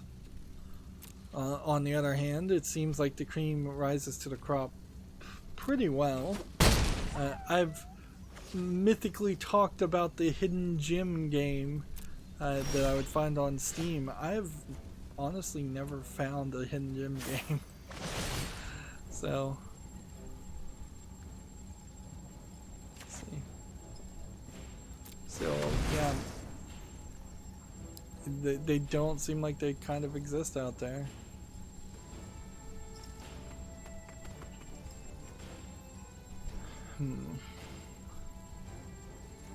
Or at least so far I haven't found it.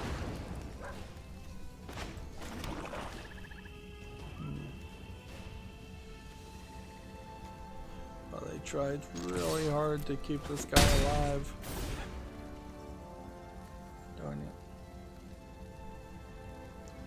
TechRaptor has an article here. Factorio 1.0 release date announced for 2020, which feels like Factorio has been out for at least 2 years. So it really feels like it's another example of a game that comes out as early access, gets a decent level of attention, and then takes forever to actually be a final product, to the point where I'd really want to cover it and play it.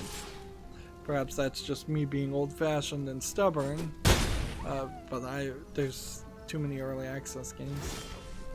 I would argue there's probably many early access games compared to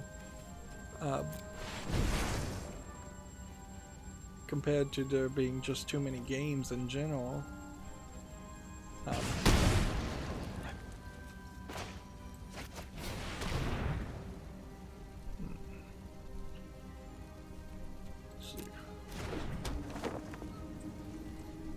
Yeah, so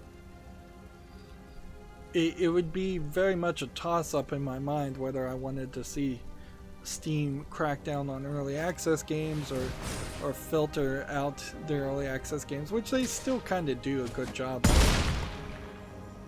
So this one card managed to wreck me, and meanwhile we've got a bunch of spells, and that's what a red deck is supposed to be. This is supposed to be an aggro deck that does a lot of damage, but it doesn't seem like it does enough damage. And I think that's kind of the problem with a lot of red decks, is that they actually don't do enough damage to do 20 damage and defeat an enemy consistently. This will be our last game for this recording. Gamer Sutra has an article here. Logitech has made an expansive accessory kit for the Xbox Adaptive Controller. I would suspect that these accessories in particular are going to only be sold online in very small numbers. Remember, the Adaptive Controller itself is like $150. And I wouldn't be surprised if they want an extra $80 minimum for every accessory that they put out there. That would be my guess. And Logitech, unfortunately, I think is just getting worse and worse as a company, as there's less and less competition. In a funny way, Microsoft used to make their own keyboards and their own mice and sell those, and now Logitech is just partnering with Microsoft to make accessories for their adaptive controller, which is not even Microsoft's first-party built thing. It's some other companies. It's a third-party controller, actually, that Microsoft is just heavily promoting for good PR. At least that's how I understood it last time I checked. Yep. And the good news, I suppose, is Magic is going to go down. MTG Arena is going to go down for maintenance in the next few days, and hopefully they'll fix their network connectivity issues, but I suspect they won't. And I don't think this is just me streaming, although it might be. But Hearthstone never had this problem. We very rarely ran into a situation where you were having trouble connecting. Let's see. Next we have a game on Steam here called Kingdom Under Fire 2. It looks interesting. It looks kind of like a Warriors style game, but it's mixed reviewed right now, and it's some unrecognizable names. So I suspect this is a Chinese knockoff of a Warriors game. It's $29.99. English full audio, French and German. Interesting. So I guess not a Chinese knockoff? I'm so used to it. Needs more real-time strategy, less MMO RPG. Frame rate was stuttering terrible in the opening cutscene. I have a 1080 with an i7 3770. I refunded maybe after some updates, so it seems like it's just playing terribly. This is a multiplayer MMO though, so yeah. As fancy as all of this looks, it's probably not the actual experience you're going to have, particularly right now. I still kind of feel like I'm a little short on mana. The fact that I'm not consistently getting 3 or 4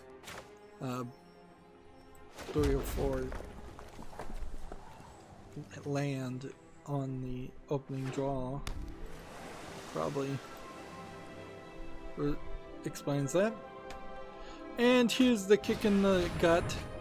TechRaptor has an article here. MTG Arena data breach reportedly didn't reveal sensitive data. So I just started playing this game less than a month, and it took a data breach apparently took place on Thursday, November 14th, also affecting users of Magic the Gathering Online. And allegedly it didn't involve any loss of sensitive data. We believe that this was an isolated incident related to a legacy database and it's unrelated to the current systems. So maybe it's not even me. So first name, last name, email, salted, and hashed password. Well, depending if you can unsalt and unhash the password, that's still quite a lot.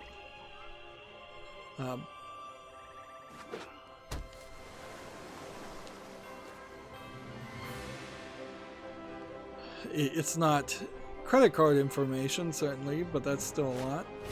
But maybe this is just all the poor people who played in the beta.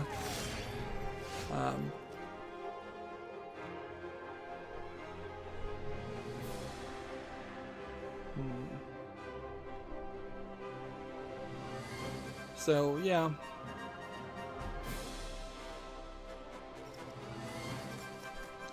This certainly sucks. It's certainly not what you want to hear. Although, frankly, it's not super surprising either when you look at just kind of the jankiness of Magic Arena and Magic Online in general. Clearly, they don't have enough programmers and enough security people on this. And maybe this will turn into a good thing if we try to look on the bright side of life. Maybe they'll decide to say, okay, going forward, we're going to be really, really good about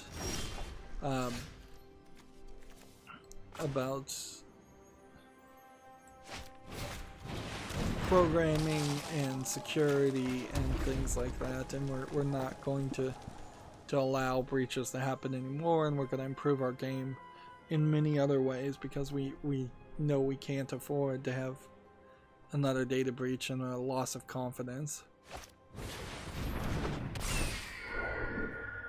But yeah, that certainly sucks. That's something that I don't believe ever happened with Hearthstone.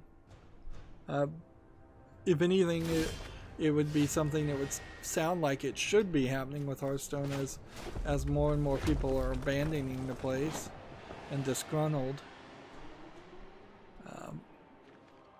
But in all fairness, I would say they probably highly paid people at Activision Blizzard probably aren't the type that would be disgruntled enough to risk their future and their livelihood by stealing database information. Let's just do no attack there. If I can get this guy up to a really high number and then double attack, that would be great. Gamatsu has an article here. Dragon Quest Builders 2 is coming to PC December 30th. December 10th, if I can read it correctly. Still not really thinking that Dragon Quest Builders is a good enough game to really play as a Minecraft clone, just using the Dragon Quest characters. I don't think Dragon Quest Builders 1 was particularly that good. And yeah, we're gonna have to just rush through Magic announcements. So there's an article here, November 18th, 2019, Arena banned announcements. Here's 3 of the 4 cards that were banned. Player scheduled maintenance. Players who have Oko or these as part of their in-game collection update will receive an equal number of wild cards. So I did get a wild card because of that.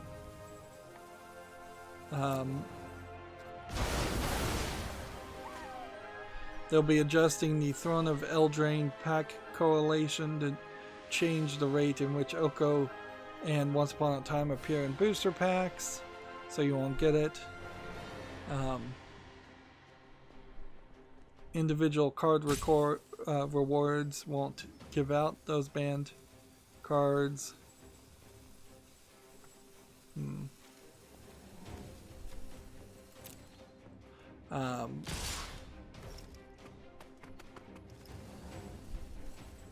Standard events will let you still play the same cards that you were playing.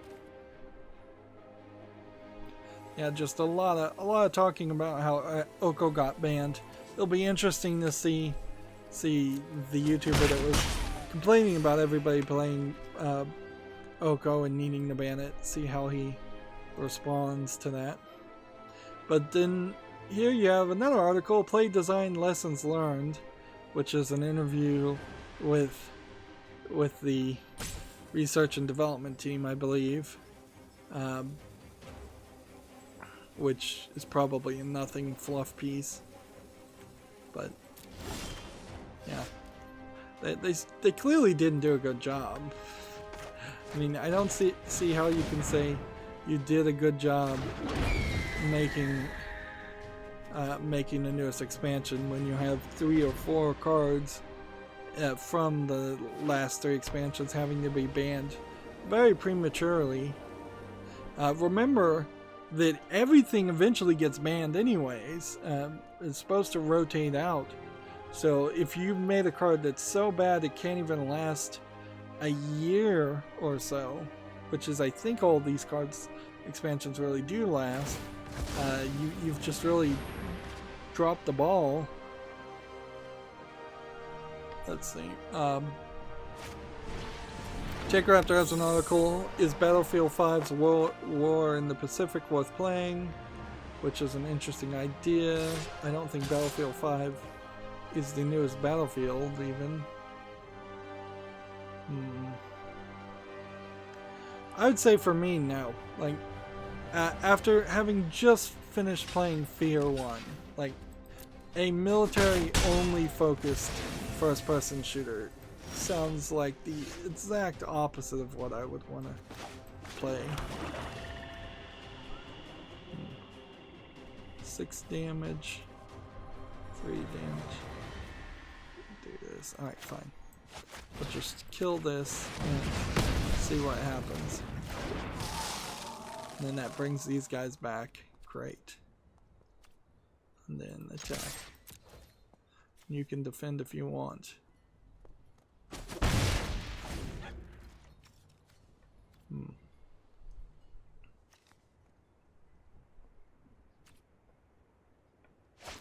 Next we have a game on Steam called Drakenoid Review Breaker, which looks like it's some kind of... Sorry I'm late. Some kind of weird meta commentary on Steam reviews. This is $99.99. This clearly is a scam game. It's a scam game selling itself as a way of helping support developers and getting rid of bad reviews and key resellers and things like that. But clearly this is just a scam game. See, that's when you know like you've hit like full corruption of a marketplace. Is when the bad guys are pretending to be the good guys to scam people.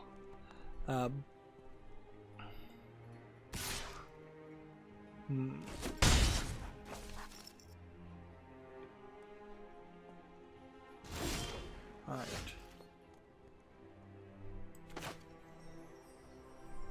We need this.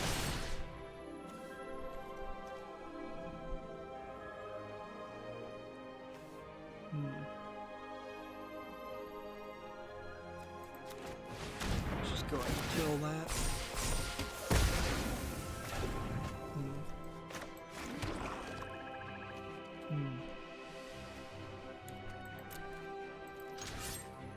Let's just go ahead and kill this.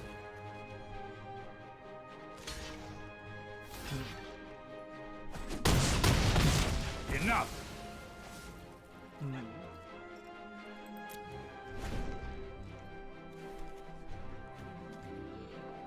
Next, we have a game on Steam called Warhammer Chaos and Conquest, which is mostly negative right now. It's supposed to be kind of a back to basics Warhammer game, I thought is what I saw on this. Not Warhammer 40k, which I think people enjoy Warhammer 40k way more than they do Warhammer. Although Warhammer kind of is just Warcraft in a lot of ways, if they could just make a good game. Unfortunately, there's been a long series of bad Warhammer games and Warhammer 40k games. This is free-to-play MMORPG with in-app purchases, and nobody likes it, so like totally not a game I'd play. Apparently I own some of the other Warhammer games. Eventually get around to it. I am hitting that level where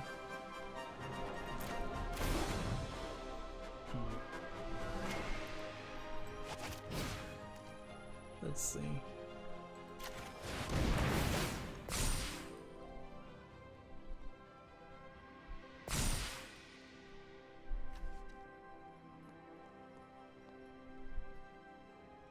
See, so this should be an opponent, so this should get +3, right?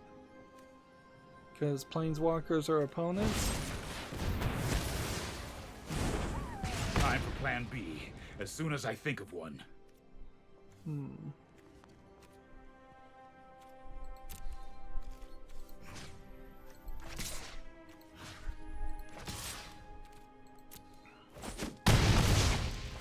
I really should have seen that coming.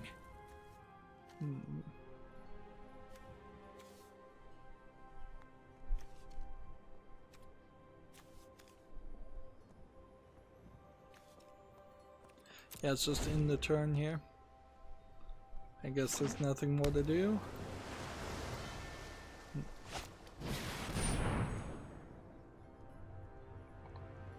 Resolve. And then come on, load.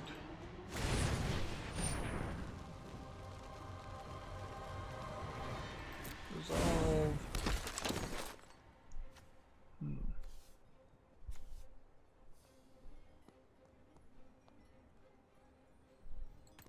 Can I not play these? This is an instant, so why would I not be able to play this?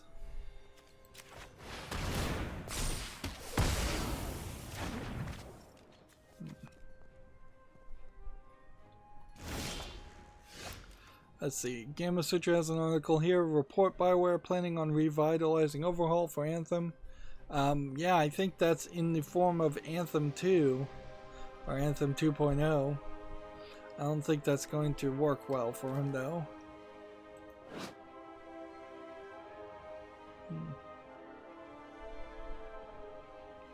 So, target creature a planeswalker.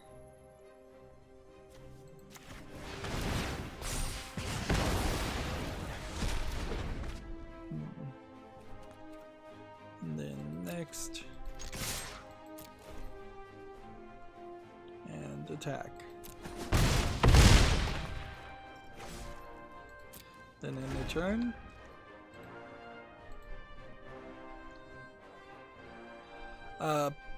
Polygon, not a source of news that I go. Here they're complaining about my ad blocker. Has some images of the Logitech different kinds of controllers that they'll be selling. Like, there's a whole collection of them, but are you buying them as a whole box, or are you buying them individually? I would imagine you would need to buy them individually. Like, I don't see the point of having a bunch of extra controllers that would not be useful for specific people with specific disabilities. Plugging, like, if that were the case, then it only came as one big set that was very expensive. I'm fairly certain that there are Facebook groups and email chains amongst disabled gamers that would be more than willing to send off their extras for a cheaper price, and Logitech would see fewer sales because one box might serve 4 to 6 other people, depending on the needs of each individual person. Looks like we're gonna just get a stall here until we win. And finally, Game of Sutra has an article here. Bungie raised $1.6 million for charity through the Game to Give pledge drive, which almost certainly means Bungie got a $1.6 million write-off on their taxes by convincing other people to donate. Yeah, don't donate to charities through other companies. Research the charities that you are donating to. I have to say it every time. If you really care, you should put in the extra work to make sure. If you care about the write-offs, or at least people not potentially profiting off of your charity, you should donate directly. And if you care about the money actually helping people, which is the reason why you would be donating to charity other than the write-offs, then you need to research and actually have the research to know whether certain charities are actually donating or doing anything useful, or are they just paying themselves out and paying their board out large six-figure fees or annual salaries.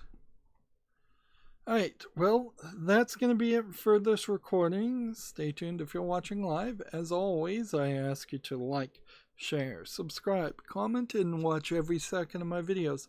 If you want to friend or follow me on any social media sites, there's a whole bunch of links down below in the description box. And if you want to support me even further, there's a link to Patreon, or you can friend me on Steam and gift me a game off my wishlist. Thank you for watching. Have a good evening.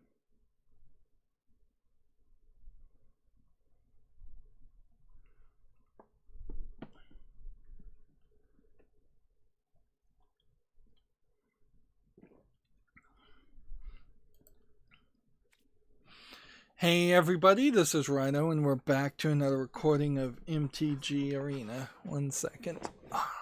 Yeah, have to adjust myself in my chair just to make it not horribly painful. I desperately need like a recliner or something. Something really, really cushioned. Alright, let's hop into the game. So, I'm a little confused about this game, which is going to jump into it and try to cover the news and everything. The thing here is you have Il Divino, Michelangelo Sistine ceiling in VR. But what confuses me about this is this does not look right to me. The part in particular, here you have right here, this part, and these parts. I don't believe these are the right orientation. I don't believe this is the right size of the building. I don't believe this art is right. So either I am really, really wrong, or which I might be, because like I haven't actively seen the Sistine Chapel itself as much as just individual parts of it and individualized parts of it. So I could be wrong, or it could be just a case of them copy and pasting art that they maybe don't own.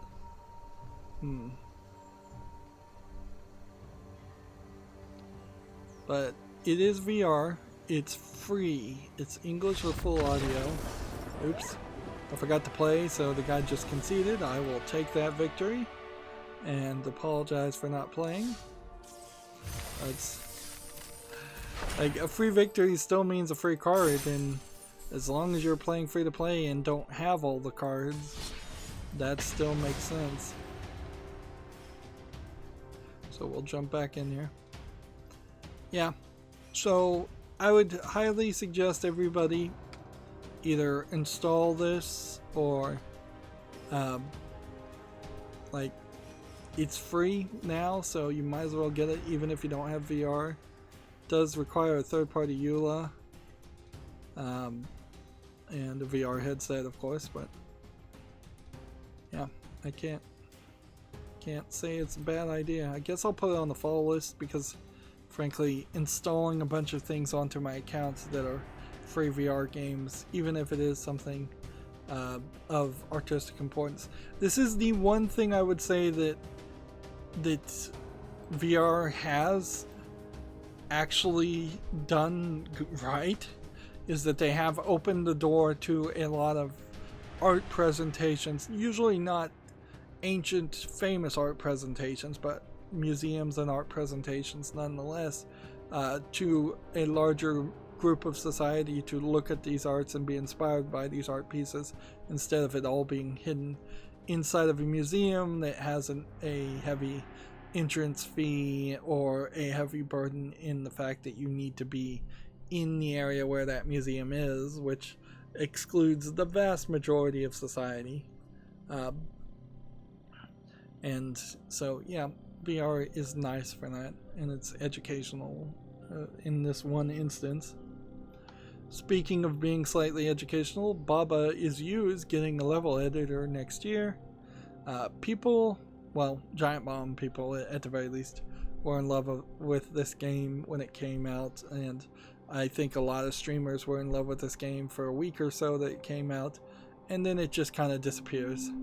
So I don't think there's anything wrong with it. It's just another instance of how fads come and go, and I think I was definitely in the right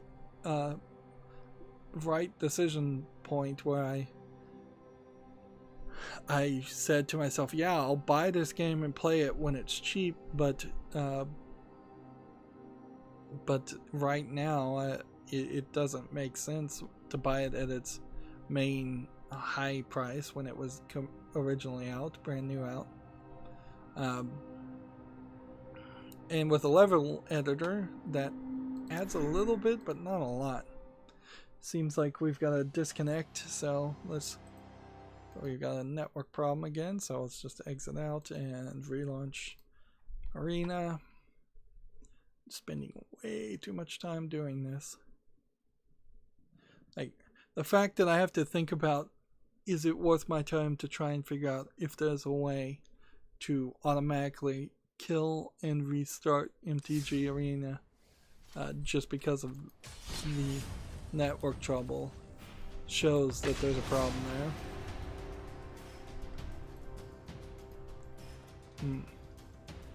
there. Gamma Sutra has an article here. Double Fine's Vice President of Business Development, Greg Rice, departs the studio.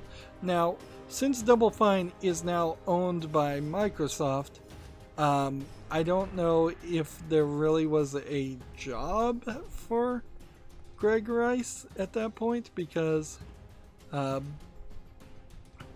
there would be somebody above Double Fine in charge of business development in general that would probably be in charge of Double Fine's business development.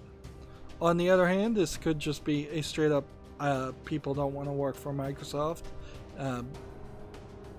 or it could just be another case of a lot of the Double Fine employees that are there aren't really that they really aren't making too many games these days. Psychonauts 2 is still the game that is supposed to come out and be finished, and is feeling like it is taking too long and getting closer and closer to being labeled as being in development hell, whereas the other games that that Double Fine have announced are practically nil. Can't really even name anything else that they've announced or that they're working on. Meanwhile, also Double Fine has their series like Costume Quest that they licensed to Amazon to make a cartoon out of.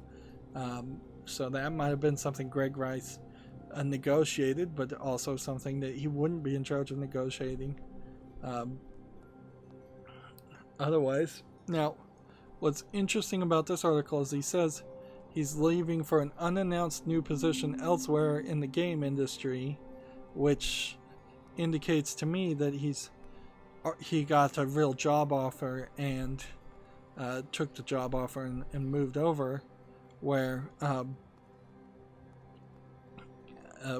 most of the time when somebody leaves, they give you the line of BS that they're going to work outside of the game industry or take a vacation or retire or something like that, and then it's 6 months to a year later that they start working somewhere else as soon as that non-compete clause is finished or something along those lines. Yeah, this seems to be about as amicable a leaving of Double Fine as possible. Where, frankly, if I worked at Double Fine, I would want to not work with the guy in charge of Double Fine. I think he is a lot like the guy in charge of Valve. Just got famous early, and that led to him being complacent, and he doesn't really have the drive or desire to allow new things to be developed. Or anything like that. We're starting to have some of the first or second generation of game developers, probably you'd call this the second generation of game developers, just starting to get a little too old, and it's like, okay, boomer to the old generations. If I use that meme right, yeah. When you look at Gabe Newell, and when you look at I forget the name of the guy in charge of Double Fine, but when you look at some of these people, even Cliffy B, like they're too old, they're too famous. I'm just gonna have to close this again, I guess. Like, we'll try again. Third time's the charm, right? That's the saying. Third time's the charm, as far as getting a game to actually connect. I may have to just play ranked, just as a way of seeing if they prioritize ranked network connections over others. Yeah, they might prioritize standard ranked games over not just regular games. Moving on, we have a game here called Pixel Puzzles Traditional Jigsaws. We've seen hundreds of these on Steam. But yeah, just wanted to point out these are still getting made. This one's free to play, but then you have to buy the puzzles, so you end up paying a lot. It says English full audio. And this one at least is not trying to sell itself by having you having a bunch of lewd anime girls or on rare occasion lewd real life girls images that have probably been stolen. Although in all fairness, I cannot attest that any of these images were properly licensed either, so any Jigsaw game does seem to have a high chance of somebody pulling some kind of shenanigans and just not licensing the images and going on Google Images and stealing a bunch of images. On the other hand, there is also some major problems with Shudder catalog companies like Shutterstock claiming to own the licenses to things that they don't own the license to, and yet somehow that doesn't fall under the category of fraud. I don't know why that's the case, but it seems like that is the case. Moving on, Gematsu has an article, Kerbal Space Program DLC Breaking Ground for consoles launches December 5th. So, if you're still playing Kerbal Space Program, that DLC, I imagine it was launched on PC first. Yeah, it was launched in late May on PC. So, yeah, no surprise there.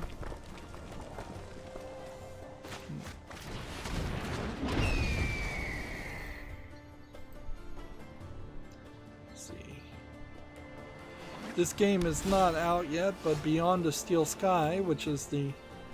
I don't know if you want to call it the direct sequel to Beneath the Steel Sky, or a spiritual successor of Beneath the Steel Sky. I guess it is a direct sequel because it's being made by Revolution Software, the developers of Beneath the Steel Sky. I just wanted to put it on the fall list, and they were tweeting about it directly. Beneath the Steel Sky is free if you want to download it from the ScumVM download section. It's like a free kind of open domain type thing.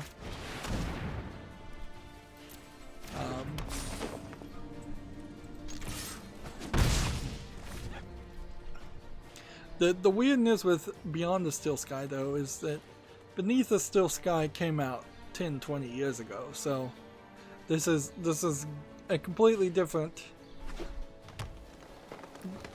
style of game you're going to see. It's going to be a completely different character. It's going to probably only feel slightly like the point and click adventure. You can see it's a very 3D experience, and it's going to feel a lot more like I don't know what you would really describe it as. Let's see. If I did this, alright. Pay the adamant. Kill that. All attack.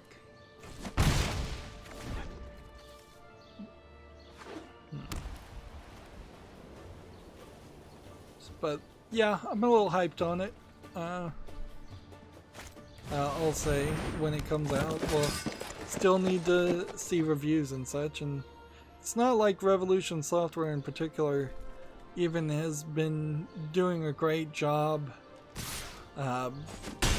re-releasing their old series, or like Broken Sword 5 I really didn't like, so that's another factor to consider.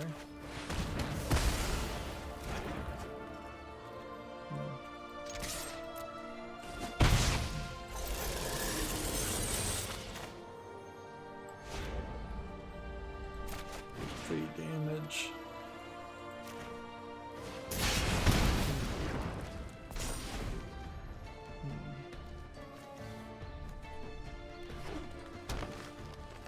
So yeah,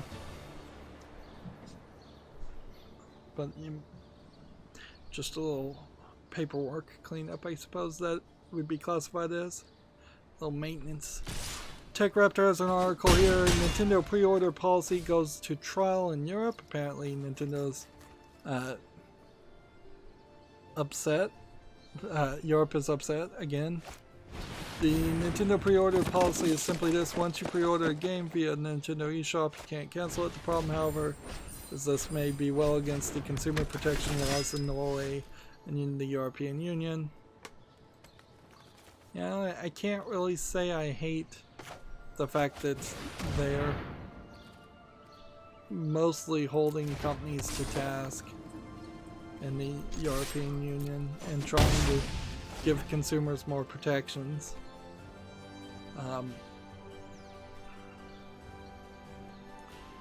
But yeah, they're saying here, Tech Raptor says Nintendo's pre-order policy could be ruled illegal by Christmas.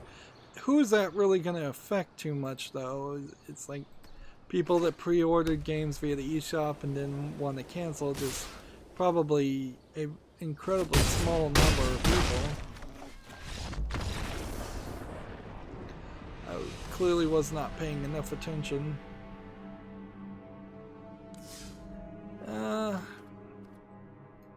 Let's see, what do we want to do? Here. Let's swipe out here.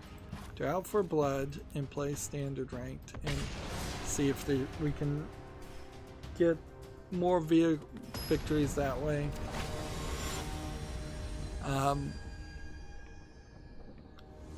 Just as we're trying to wrap up here and we're trying to get more of a win. This is out for blood? What? Nope. This is not out for blood. I can guarantee you that. TechRaptor has an article here. Star Wars Jedi Fallen Order comes with a Fortnite skin if you order on the Epic Games Store. So, yeah. Still getting tie-ins and promotions. But one thing I think you should probably take from that is Jedi Fallen Order is not this arbitrary long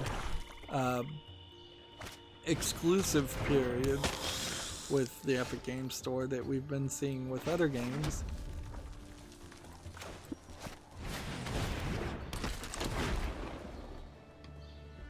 So Epic Store exclusivity is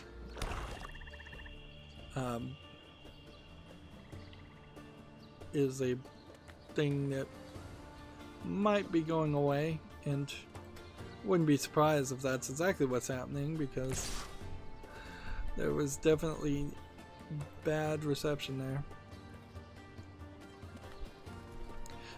Gamma Sutra has an article here. Video top game composers share hard-won advice and lessons learned. This is a GDC video from 2017 if you want to watch it. We'll do no blocks here. Gamma Sutra is promoting GDC. Attend GDC and see how Borderlands 3 was optimized for bazillions of guns. I don't know how much optimization you really would need to do that, honestly. Just gonna go with red and hope this is right.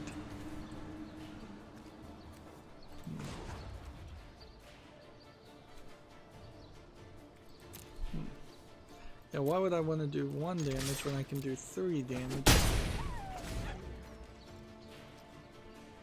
Because the thing to realize though is it's not like there's bazillions of guns in one place. There's potentially bazillions of guns that exist in general. They could potentially exist, and they're not that different. And I wouldn't be surprised if some of the effects and abilities that guns have are just not even applied to the enemies when they're holding those guns. I don't recall really ever getting started on fire or getting hit with acid in any massively effective way by any enemy. And yet when I shot creatures or people, that's exactly what would happen.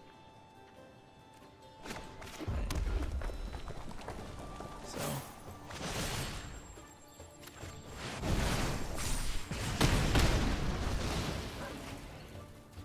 there we go.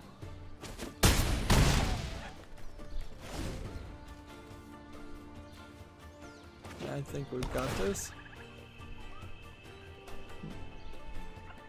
Gamatsu has an article here. Babylon's Fall news due out by the end of 2019.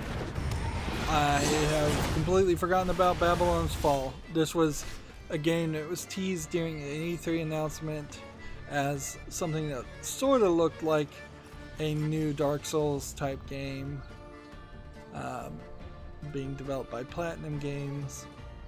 Well, but we really were given no information. So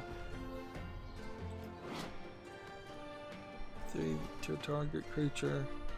If that creature or planeswalker would Dice turn exiled instead.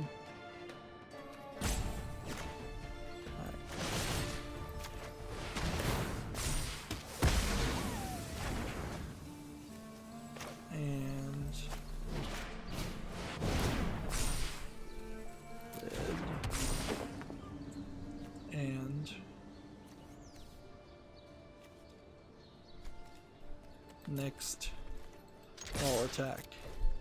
So he defeats this and dies, or he lets me do 4 damage. That's his only choices. That's kind of an announcement for an announcement, certainly, though. The new news will be coming out about Babylon 5. Babylon's Fall. Not, oh boy, would I love if there was new news coming out about Babylon 5. I think J. Michael Straczynski, the creator of Babylon 5, would love if there was new news coming out about it, but there isn't.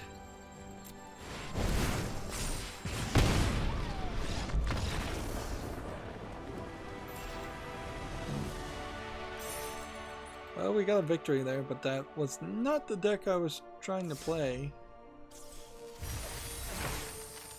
And see, every day that I play Magic these days, I'm usually spending 3 or 4 extra hours after that point.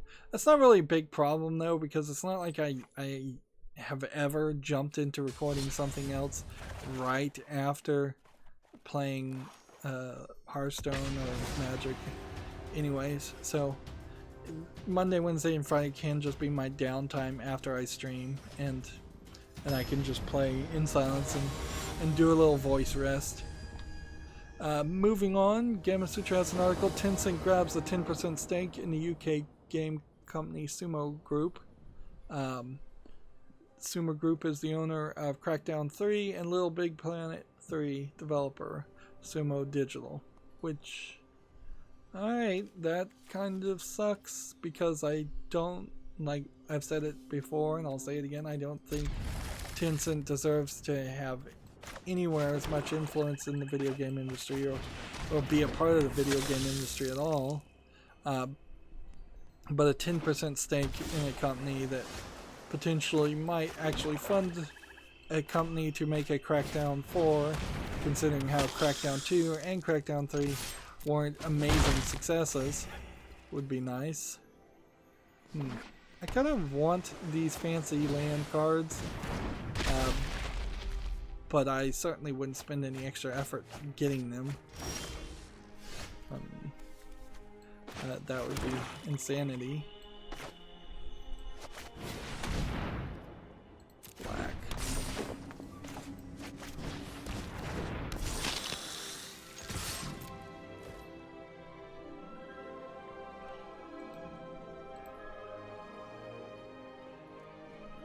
Let's see. Alright, next for Gamatsu, we have a name here for the PS4, Switch, and I don't know what top, that just means it's a top story.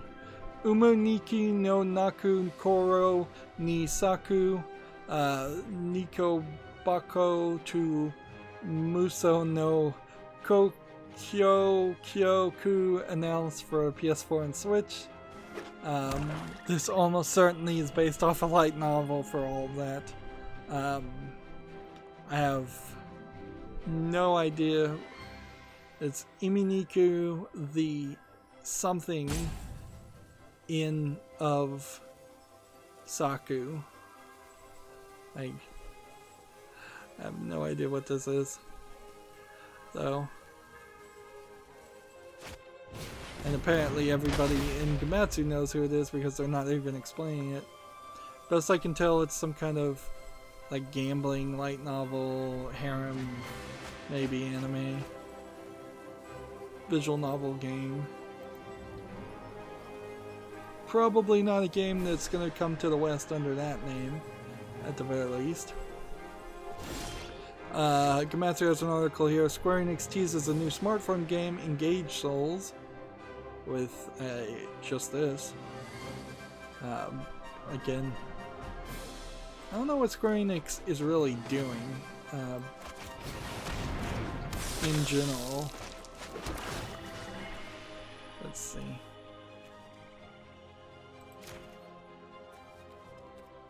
Put Vindictive Vampire on top. And then attack.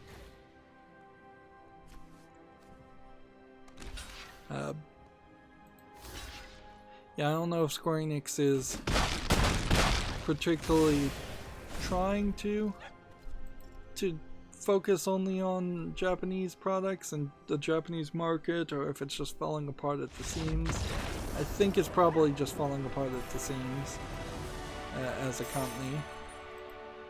There we go. That felt like a good game, by the way. A powerful game, playing my, what I would argue is my best deck. And so we'll keep going and we'll try to move up a ranked ladder. Although I don't imagine I'm getting above gold. It would be nice to get above gold. But well, we would have to look at the profiles to see. There's a platinum above gold, but is there a platinum like 4, 5, 6, 7, or is it just platinum and that's it? It would be crazy if I somehow was in the top tier of games of the standard play, but maybe not, because there might be just so many net deckers out there that are just playing what everybody else is playing that the fact that I even slightly custom created my own deck based on the cards I had has given me some weird advantage. That'd be crazy, but it might be the case. Moving on, Komatsu has an article, Demo the movie animated film announced. Demo being this kind of rhythm game that is coming out to the West, but I don't really see a lot. I haven't seen it really succeed or be anything in the West, or I haven't heard of it. I'm just gonna watch this trailer and skip through it just to make sure it doesn't show anything that's YouTube unfriendly. I don't think it will, because I think Demo is pretty safe. Yeah, trailer didn't seem like it showed anything too objectionable. There we go.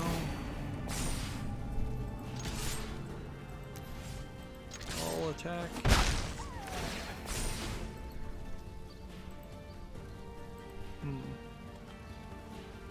So, there's a couple of stories here.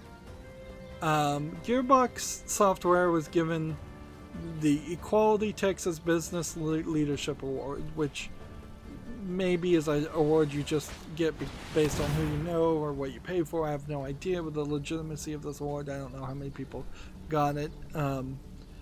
It's where they're out of North Dallas. Probably gives out a lot of awards, I would imagine. So it's not really surprising for a company to get an award. It's a little surprising for Randy Pitchford to be involved in general with anything. And let's see, what's another factor we can throw into this? You want to kill this guy? Yeah, let's just get rid of this guy. We're gonna play safe. We're gonna play this. And then we're gonna play this. So they received that award, and as far as equality goes, the only accusation I could really put against Randy Pitchford is that he was not treating people equally, allegedly, when he was mistreating his former lawyer and making fun of him for being Christian. That's not religious equality and tolerance, for sure. He wasn't treating people equally and fairly when he allegedly assaulted one of the voice actors. He wasn't treating people equally and fairly in several other instances that we could go over again. So you really would have to narrow the scope of why Gearbox Software, the company, deserves an equality award, and why Randy Pitchford does not. But in the end, Randy Pitchford is Gearbox Software as a private company, and that's just kind of how it is.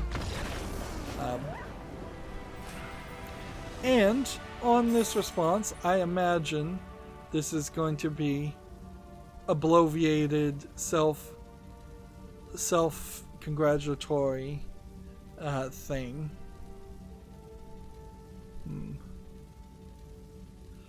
Apparently, he mentions that he was opposed to the bathroom bill that Texas tried to pass, which was kind of a dumb bill, stupid legislation and shenanigans for no reason that I don't believe ever passed. So it seems like the way this is all phrased is that they were pushing in opposition to the bathroom bill, and for that they got an Equality Texas Business Leadership Award, whereas I think it had the whoever gave them this award done even the smallest investigation, they would have realized Randy Pitchford is dirty, and thus Gearbox is dirty, and there's too much shenanigans around his name to do business with him. And I would say the same is true even for magicians, and magicians seem to still do business with him all the time, and I'd be like, like, if I'm not saying Randy Pitchford is doing the exact same thing Jeffrey Epstein is doing or anything close to that, but if Randy Pitchford ever does go down, he is going to have a black book full of famous and powerful people that he has contacts to, when most of those people should disconnect and disassociate and disavow themselves of Randy Pitchford, and they have yet to do that. So that's part of the story. The other part of the story is somebody hacked all of 2K's social media sites, it seems, and posted a bunch of trolly, pornographic, offensive, hate speech type things to their social media accounts, which, one, is weird that 2K seemed to own the social media accounts of Borderlands and several of the other companies that they are not really subsidiaries of. Like, Gearbox is not a subsidiary of 2K, so it's a little weird, but I guess 2K does own Borderlands IP, so that makes sense. But I mean, just incredible lack of security to have the same passwords and the same security credentials for each of these accounts, and to have them be so easily hacked and taken over does not make sense at all. These are all verified blue check mark sites, I'm pretty sure. So yeah, 2K dropped the ball. Gearbox, Randy Pitchford, has dropped the ball. Frankly, in Texas, even accepting an award and then putting out a self-congratulatory letter saying, yes, I oppose this bathroom ban, is not what Randy Pitchford should have done. He should have, I mean, if he privately funded it, if he opposed it when asked, that's one thing, but then to publicly oppose anything, since everything is so controversial now, anything political, you're potentially losing audience. There probably is some percentage of people who would have played Borderlands, who supported the bathroom bill, and the bathroom bill, I guess, requires some explanation. It was some kind of bathroom bill where transgendered kids in school, of which there's probably 0.001% in the first place, aren't allowed to go to the bathroom that they present as. So if you're a transgendered female who was born a male, you can't go to a female bathroom, you have to go to the male bathroom. I mean, just stupid things. Like a stupid harassment of little kids in school, more than anything else, because that was, I think, all it really covered, the bathroom bill. I don't think you can really tell a business or a store what rules they want to enforce or not in bathroom splitting up and such. So yeah, that's but even if you did oppose it, and like I oppose it, it was a dumb, stupid bill just that was never going to pass. It would have just gone straight to the Supreme Court and then been shot down.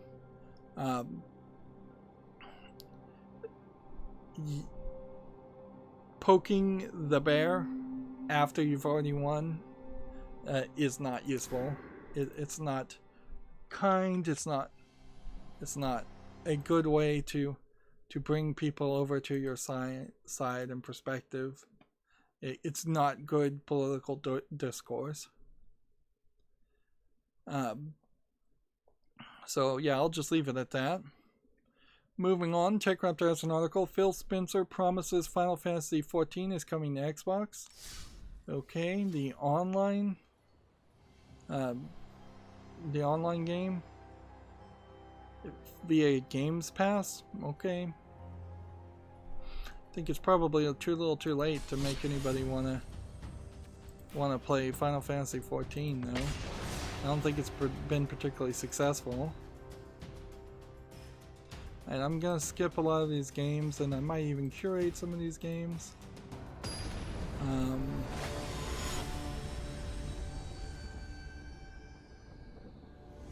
Let's see.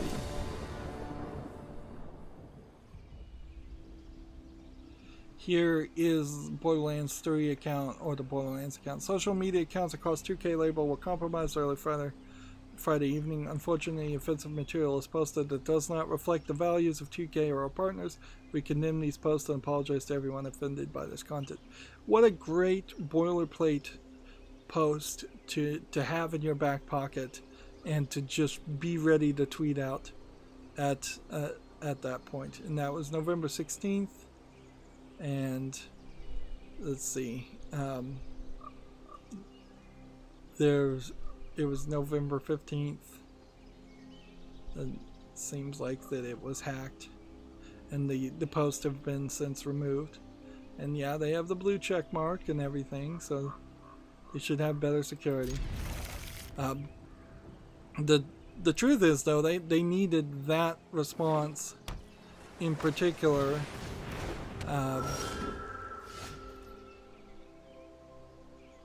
for half of the things Randy Pitchford himself has tweeted. Is like we his account was hacked. We don't agree with this.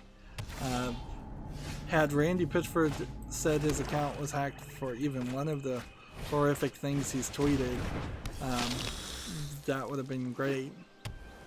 And here's the 2K Twitter feed, which is the exact same boilerplate response. You should totally have these in your back pocket, like ready to go if you're any kind of presence.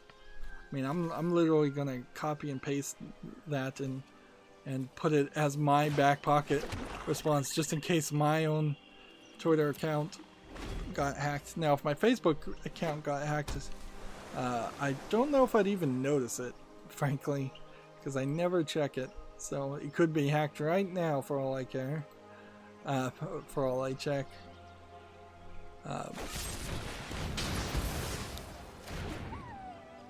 Let's see.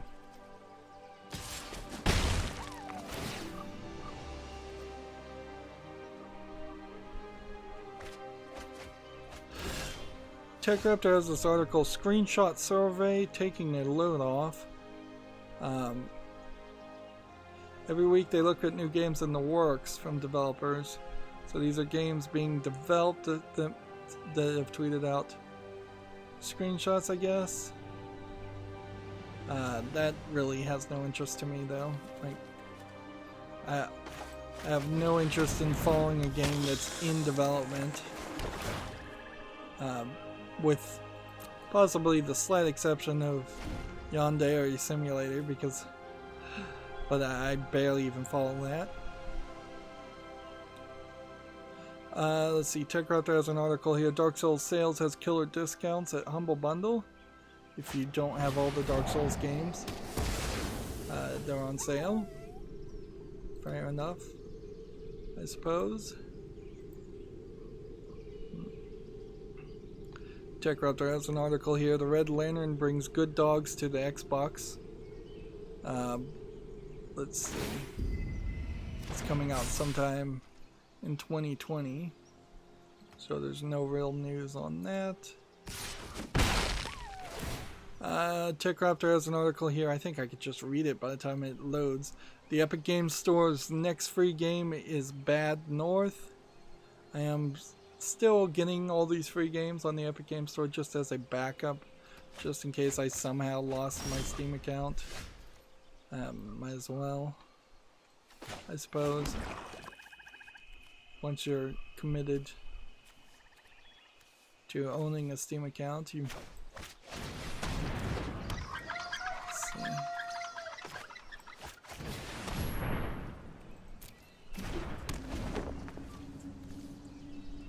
Let's see. TechRaptor has an article here. Only one new Apple Arcade game this week. So, yeah. What is it? What's the name of it? Rosie's Reality is the name of it. Okay. Yeah. It's too early for Apple Arcade to slow down on the release of new games, certainly. That's something they can't afford to do.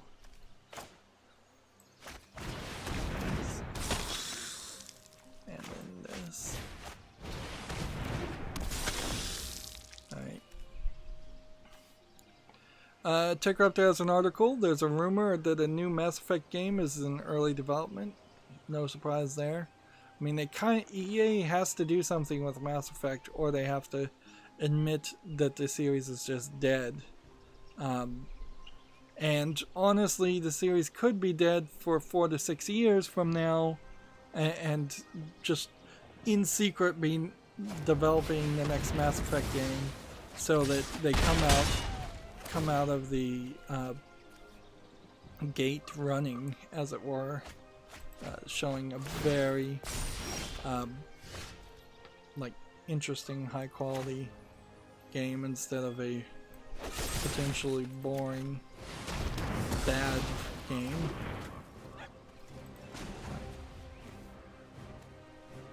I don't have enough mana to do that.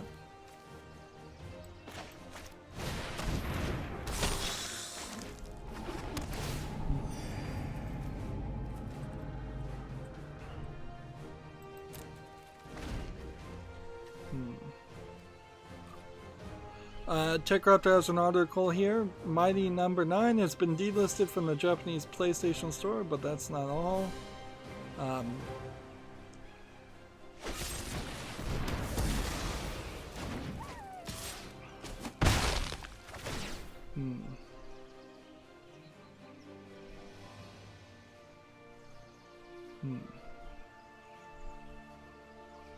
see.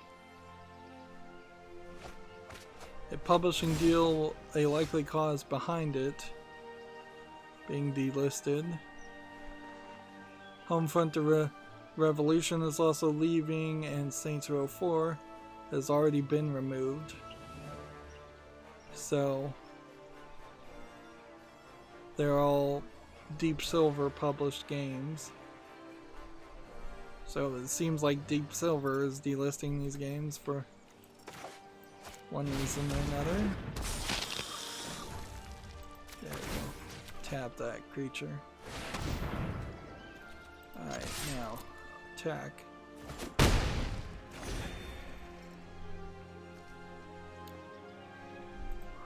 So yeah, that's slightly interesting. Perhaps more evidence that Deep Silver is in trouble.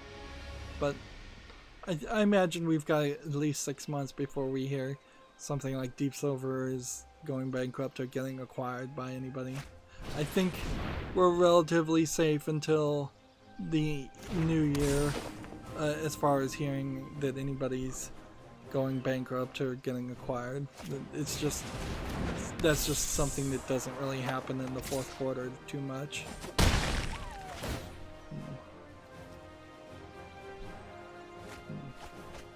This guy's wrecking me.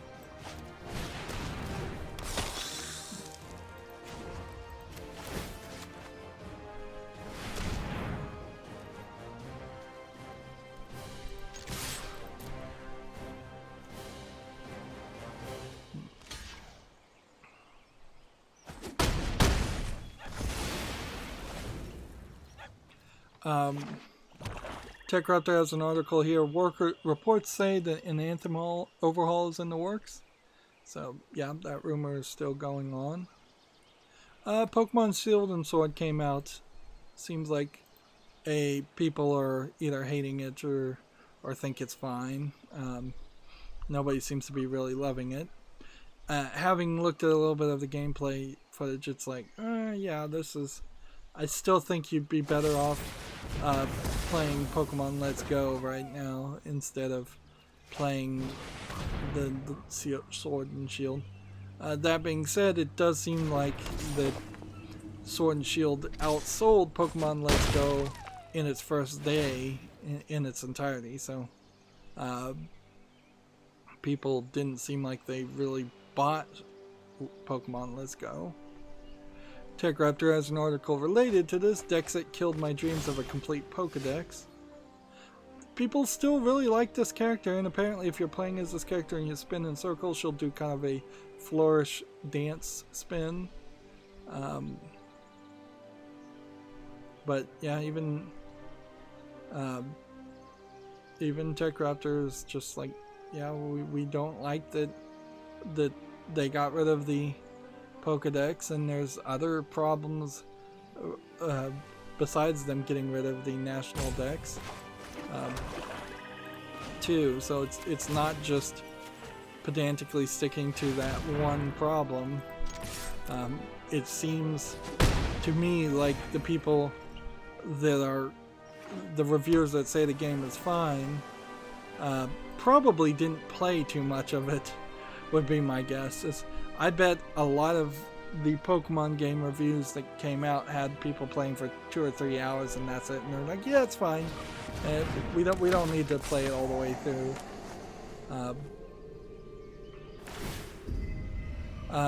TechRaptor has an article here, the Legend of Bumbo review. So let's see what TechRaptor thought about it. It's been a while since we've seen their actual review. They gave it a 7.5. The Legend of Bumbo won't capture your attention like Isaac did, but its unique graphic style and strategic gameplay are worth a look. Pros eye-popping visual style, haunting appropriate soundtrack, absorbing gameplay, play in the style of Isaac. Cons are RNG kills rounds with reckless abandon, missing lots of quality of life features, sliding controls clash with the tactical gameplay loop. So yeah.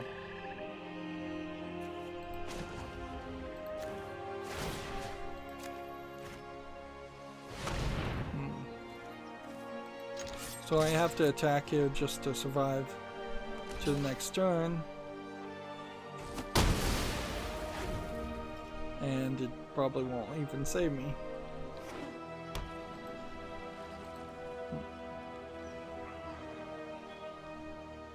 TechRaptor has an article here. Jurassic World Evolution Expansion Pack brings you back to Jurassic Park. Which, okay. This is probably all anybody ever wanted with Jurassic World Evolution, if they wanted that game at all, was to go back to the original island and the original Jurassic Park. This doesn't look terrible. The question is this really a game? Because I think Jurassic World Evolution is more of a, like, trailer park, amusement park simulator, not trailer park simulator, although that might be an interesting concept for a game too. So, yeah. I would really have to see Jurassic World Evolution on sale before I would even really consider it.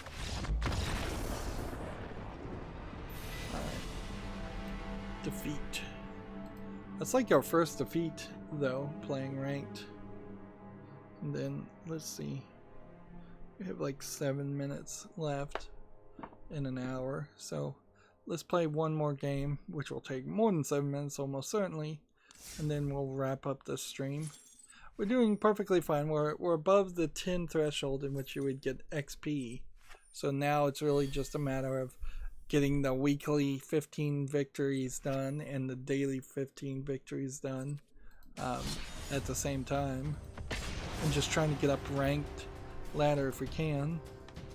Tech Raptor has an article here. Kingdom Hearts special brand of nonsense is coming to Xbox, which is cool. All the collections will hit the console in 2020. So if you wanted to play Kingdom Hearts HD 1.5 plus 2.5 Remix is a collection of collections containing both the remix versions of the games. In this group you play original Kingdom Hearts and pretty much everything else. Yeah, that doesn't mean a lot to me though. Like, I am so already not the person that's going to play Kingdom Hearts that because I tried to play Kingdom Hearts 1 and it was just way too grindy. It is totally not the JRPG game for pretty much anybody, I would argue. It's hard to say it's for anybody. Yeah. Let's see. Checkraptor has an article here. Update: Pokemon's Sword and Shield triggers a Switch XFAT driver bug, which I believe was deleting save files of other games. Updated in what was originally believed to be an issue of Pokemon Sword and Shield, it turns out to be an issue that's related with the Switch OS itself. While many who play the game on the Nintendo Switch wouldn't come across this bug, it's apparently well known in the homebrew and modding scene. Let's see, the bug is Nintendo's XFAT drivers. XFAT is just like the newest version of the file allocation tables that are used on SD cards. It constantly changes folder files even on reads. It's because it never syncs properly. On a hang, force quit, force reboot, or power off, the handles are lost and the files folders become missing from the file allocation table. Because XFAT does not have a second FAT like FAT32 file allocation table, these files cannot be recovered. That is garbage. And I played the wrong card. I should have played this. Well, there's some other file systems that are probably better, particularly for SD cards. The one that that Android uses, I believe, in particular, is, I think, probably a better way to format the SD cards. And I imagine that the Switch already requires you to format the SD card and uses all of it anyways. So they're just kind of not with the times more than anything that they'd be using XFAT instead. The other allegation, and I guess I should leave this as just an allegation too, is that some of the Roku devices in your house on the same Wi-Fi as your Switch while you're playing Pokemon Shield and Sword seem to be glitching out and having trouble because Pokemon Shield and Sword is just spitting out so many malformed garbage network packets that it's like glitching the Roku, which inherently this is the Roku's fault, not the Switch, but it seems like every other device can handle malformed network packets a lot better, and it seems like it's just older Rokus, but certainly it is also bad hygiene to develop your game to spit out garbage information. Do we want a blocker? Nah.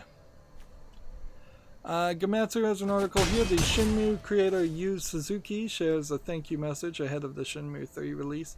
I hope from the bottom of my heart that Shenmue 3 becomes special for you.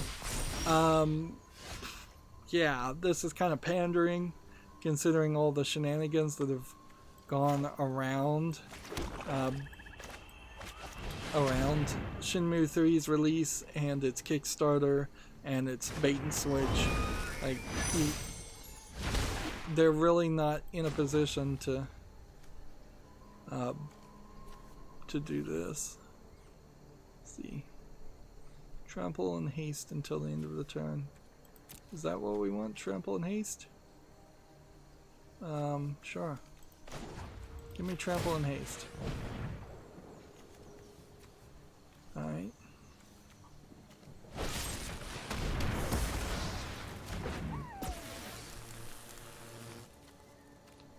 Okay. Attack here. Didn't realize I was going to give trample and haste to everybody. I thought I was just going to give trample and haste to me.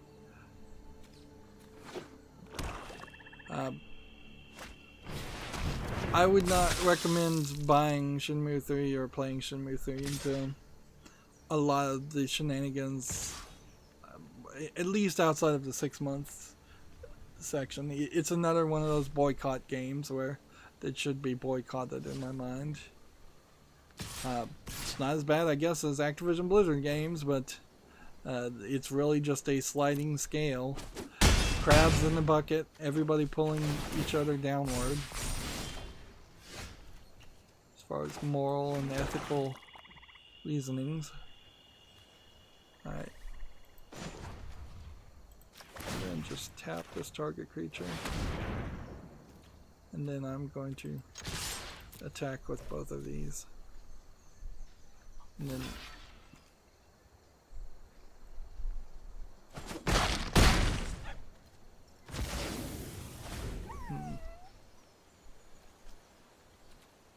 let's see. Gamatsu has an article here. Guilty Gear 20th Anniversary Pack is coming to North America. Coming soon, but no specific date. So that might be a good point to get into the Guilty Gear fighting series. Lost here, obviously. Let's see.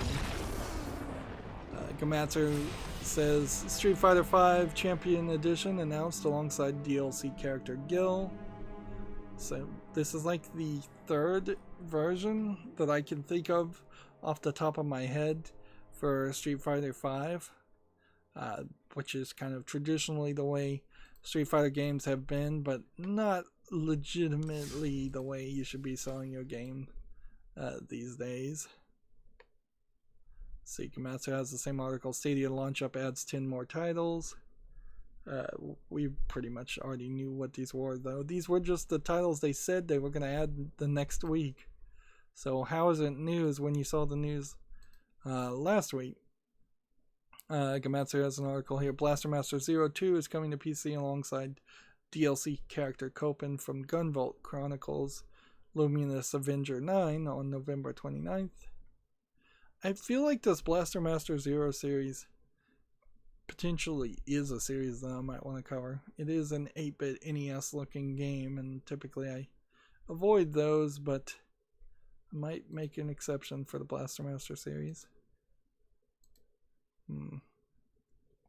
Gamatsu has an article here. A major company, quote unquote, is hiring a programmer for a super famous robot game for the PS4, PS5, and PC.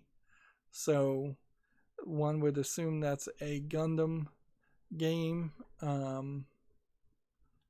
Well, although it could be, frankly, any kind of robot. That the way it's written here doesn't even say that it's a super robot or if it's a regular robot game. So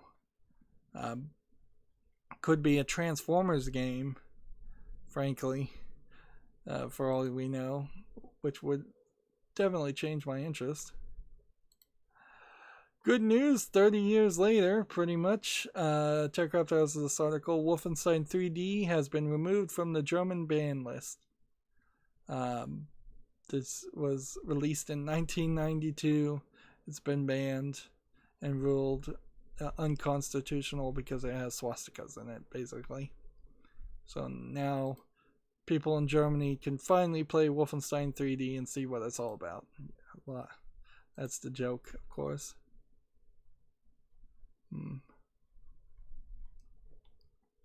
I think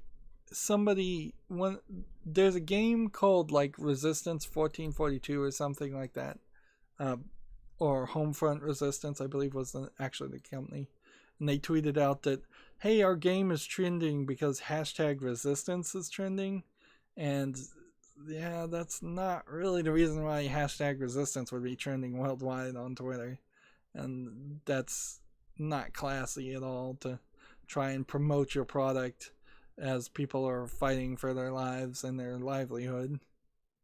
But I can't really name and shame it because I clicked on the wrong link. But I do think it was Homefront Resistance. Not cool, to say the least.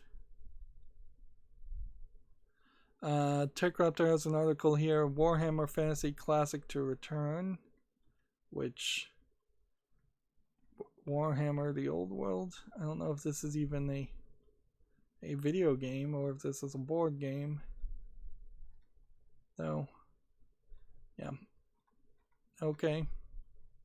Warhammer going into the old world, into their mythos that makes it more like Warcraft, is really, really smart right now, as everybody is hating on Activision Blizzard. If there's a Warcraft style clone game out there, some people might play it, although I don't know that there would be too many people that would play it. TechRaptor has an article here, Sonic 3 prototype uncovered by Hidden Palace, apparently. So, yeah, I heard about this, a Sonic 3 prototype being released. So when we hear something about this, we're hoping you can just download the prototype and it'll play just fine on a Master System emulator. And it's always nice to find these little gems of history, because, yeah, that's cool. It doesn't really mean anything. We've long since moved forward on the Sonic series towards other types of products, 3D Sonic games, the Sonic movie, things like that. In fact, I wouldn't be surprised if they leaked this prototype as a way of promoting the Sonic movie, which I don't have anything really to say about the new trailer for the new Sonic movie. I don't care about the old trailer or the new trailer or the movie in general. TechRaptor has an article here, villains and investigations take center stage in the next Dwarf Forest update, which Dwarf Forest seems to be a pixel graphics game. So, alright, that, with me skipping all the games, so we've got some to talk about on Wednesday, that brings me to the Humble Bundle. Do we have any new Humble Bundle games on sale? I bet the answer to that is no. And then, is there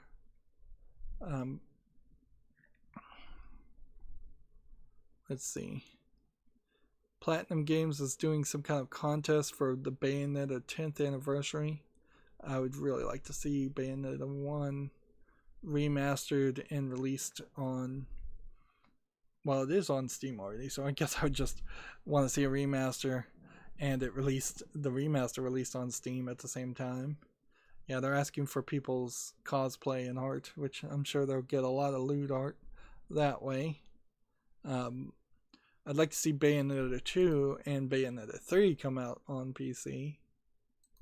We didn't really cover any lewd games.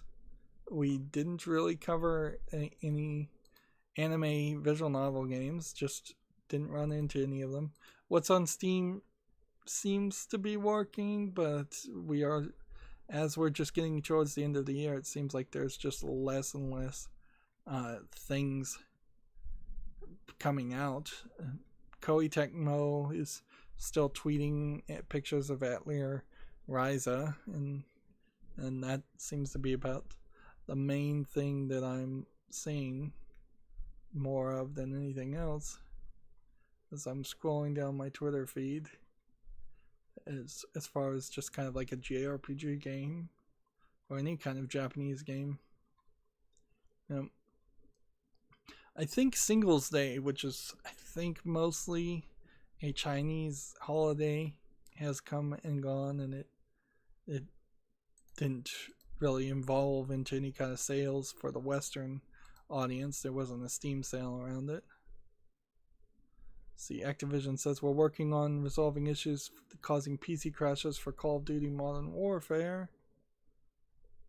Blaze Blue patch version 2.0 patch notes are out.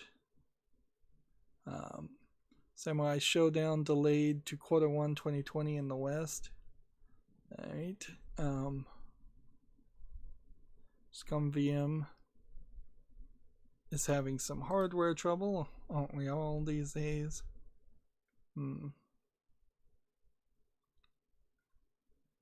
This is a terrible tower defense game. I'm skipping some of these games that, like football manager games and stuff like that. I don't even care to play them. DJ Max Respect 5 announced for PC. We'll talk about that Wednesday. A lot of Half-Life VR tweets and excitement, or attempts to build excitement around that, but that's kind of it. Yeah, they don't have anything new to say about it. They just are trying to build excitement. All right, we did pretty good here today. At no point did I go 30-40 minutes over an hour per episode. I didn't spend an incredibly long amount of time wrapping up with the game itself, sitting here doing nothing. I did some of that at the end, and that probably will always be the case. We have 10 out of 15 victories, so I can just play off screen there. And the only thing I can really complain about is that we didn't get anybody on the chat, and we didn't get any talking going. That's a shame, but whatever. People are busy, I understand that. That's going to be it for this recording and this stream. As always, I ask you to like, share, subscribe, comment, and watch every second of my videos. If you want a friend or follow me on any social media sites, there's a whole bunch of links down below in the description box. And if you want to support me even further, there's a link to Patreon, or you can friend me on Steam and give me a gift card or give me a game off my wishlist. Remember, the November and December sales are happening on Steam, and that's my big time every year to buy more games to cover. Thank you for watching. Have a good evening.